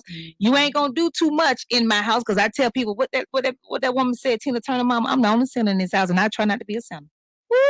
Okay, sure. So you better tell them that way. I get it. So I try to teach them what value. So if they see us, and my fiance, he was very heartbroken because when he came to the house, we did stay in the same bed, but then how can I tell my 23-year-old not to shack, and I do it? So I had to say, let me live by example. That's actually the main reason why my hair is natural now. Yeah, I had a relaxer. I think my mama put a relaxer in my hair before my baby hair fell out. See, that's what I said, mine too. Mama, I ain't never before Zoe was gestated, I had never seen my hair natural, ever. But the moment I found out that I was pregnant with a girl, not just pregnant, but I was pregnant with a girl, I cut all of my hair off into a fade. And I never put another relaxer in my hair again because I knew that when I had a daughter, I wanted to teach her that her natural hair was her crown and it was beautiful. And I could not tell her that knowing that I was putting creamy crack in my head. I just couldn't do it. And I was right, because even now, my daughter watched them white folks on YouTube and stuff, and she be coming, I want my hair straight and to move like that. And I'm like, your hair's not going to do that without chemicals and products. Correct. What you have is an afro. You need to be watching them people who got the pineapples on their head and the bumper and the pineapple. That's my favorite hair. I be like, come on, baby, we gonna do a pineapple today, and we slick that thing up and then poof it out. Absolutely. And there go your pineapple. You know what I'm saying? And I'm learning now just how to treat my skin, to treat my natural hair. And now I do wear hair, but I do treat my natural hair, because this is what I tell people all the time. You're not gonna look this way all your life. Nope. You got to take the makeup off. And what I'm seeing now, that so many people are damaging their skin, their hair, and everything, but it's messing them up for the future. And so what I'm learning now, because I tell people all the time, look at these influencers, what they these look like, video what they look like when they first wake up. Absolutely, y'all can say what y'all want to say about Cardi B, but when Cardi B took that hair off, her real hair right here, that she got Spankish in her though. But she got some nigga hair though. But she but did you see them roots on that hair? Yeah, some nigga hair. Oh yeah, she straight up. Oh, she definitely got some Dominican something in there though. Like she got some extras in up, there that's helping too. But no, I completely agree. Agree. But she's still knowing how to do that and treat her skin. That's what I try to teach myself, teach my kids. Like, you ain't gonna look like this all the time. So treat yourself, because you may have a husband that may not like that. Or you can get cancer or something. Cancer. You never know what might happen. I'm a firm believer. Hair was falling out. Yeah. I'm a survivor of stage 3 ovarian cancer. Really? Absolutely. So 9 surgeries, radiation, and chemo. Oh shit. Yes. But God.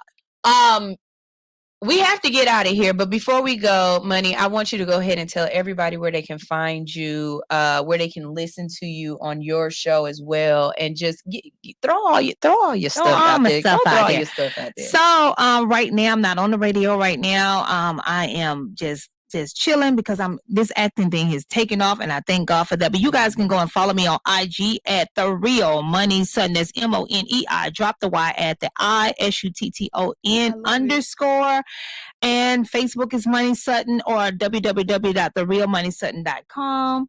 And Twitter is therealmonisutton.com. Snapchat is The Real Moni Sutton, and TikTok is The Real Moni Sutton. Okay, all of it is The Real Moni Sutton. And if I can leave anybody with one thing, I'm gonna just always tell you this right here: if you can fall on your back, if you can look up, you can definitely get up. Yo, did y'all watch the show on Monday? Didn't I say that? Boom. Didn't I say one of my favorite quotes is always, if you gonna fail forward, and if you gonna fall on your back so you can look up and get up.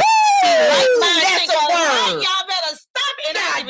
That's a word. You better I ain't got nothing else to say. That's the end of the show. What the hell I'm gonna end it with? This is All Hustle No Fear on His 92.3. Bring your ass back tomorrow. We got another good one, and this is Moni with an I, not a Y. With an I, but I take that money though. You better do it. We about to get on World Star. And I don't know this mother.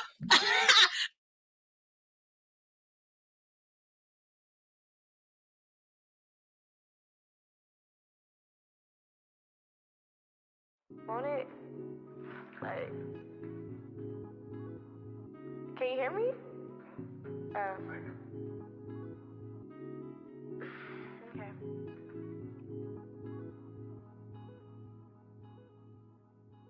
I just wanna win it, go back home and spend it with all of my family, my kinfolk, my bitches. We did it, we going home with the riches. Feed my family on Sundays and get them something for Christmas.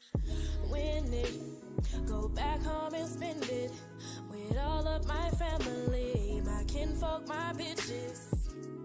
We did it, we going home with the riches. Feed my family on Sundays and get them something for Christmas. Living with with my eye open, still struggling to see light. That blind bat behind you, but they don't know that I bite. Them short shorts are quite tight. Your mama never taught right. Her head full of false hair, her mind full of starlight. Star bright, first star I see tonight.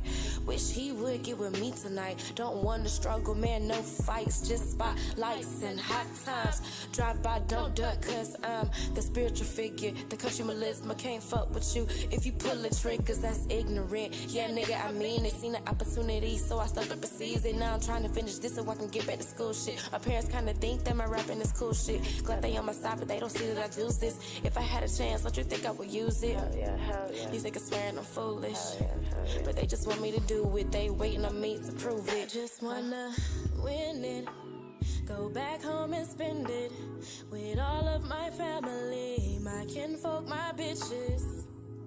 We did it, we going home with the riches. Feed my family on Sundays and get them something for Christmas. Win it, go back home and spend it with all of my family, my kinfolk, my bitches.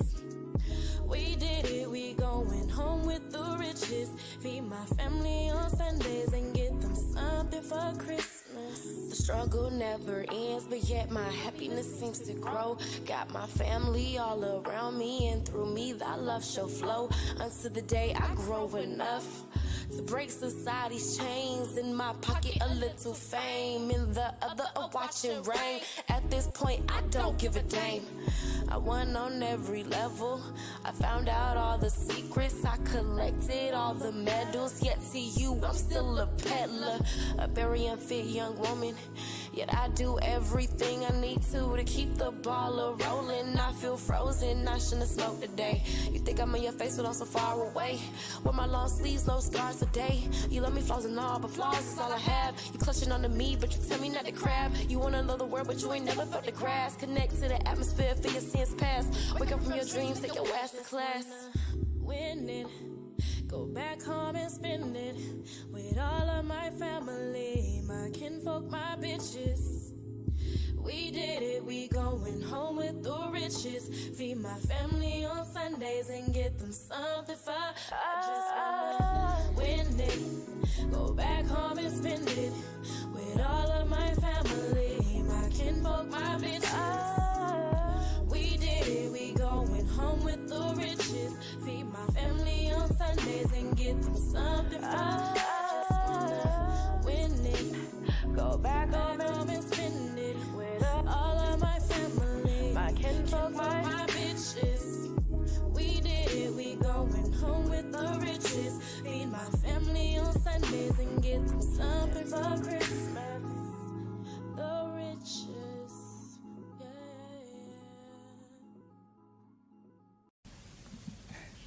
Good morning, good morning, good morning. I am Sunshine Reigns with All Hustle, No Fear, and we are radio that you have to watch. That's right. We are radio that you need to tune into to watch all of the fun that is going down here at the Hits 92.3 station. So what I need you to do is follow me at All Hustle, No Fear on YouTube, or follow Hits 92.3 on Facebook, and tune in Monday through Friday from 7 to 10 a.m. for All Hustle, No Fear. We are After Dark Radio in the morning.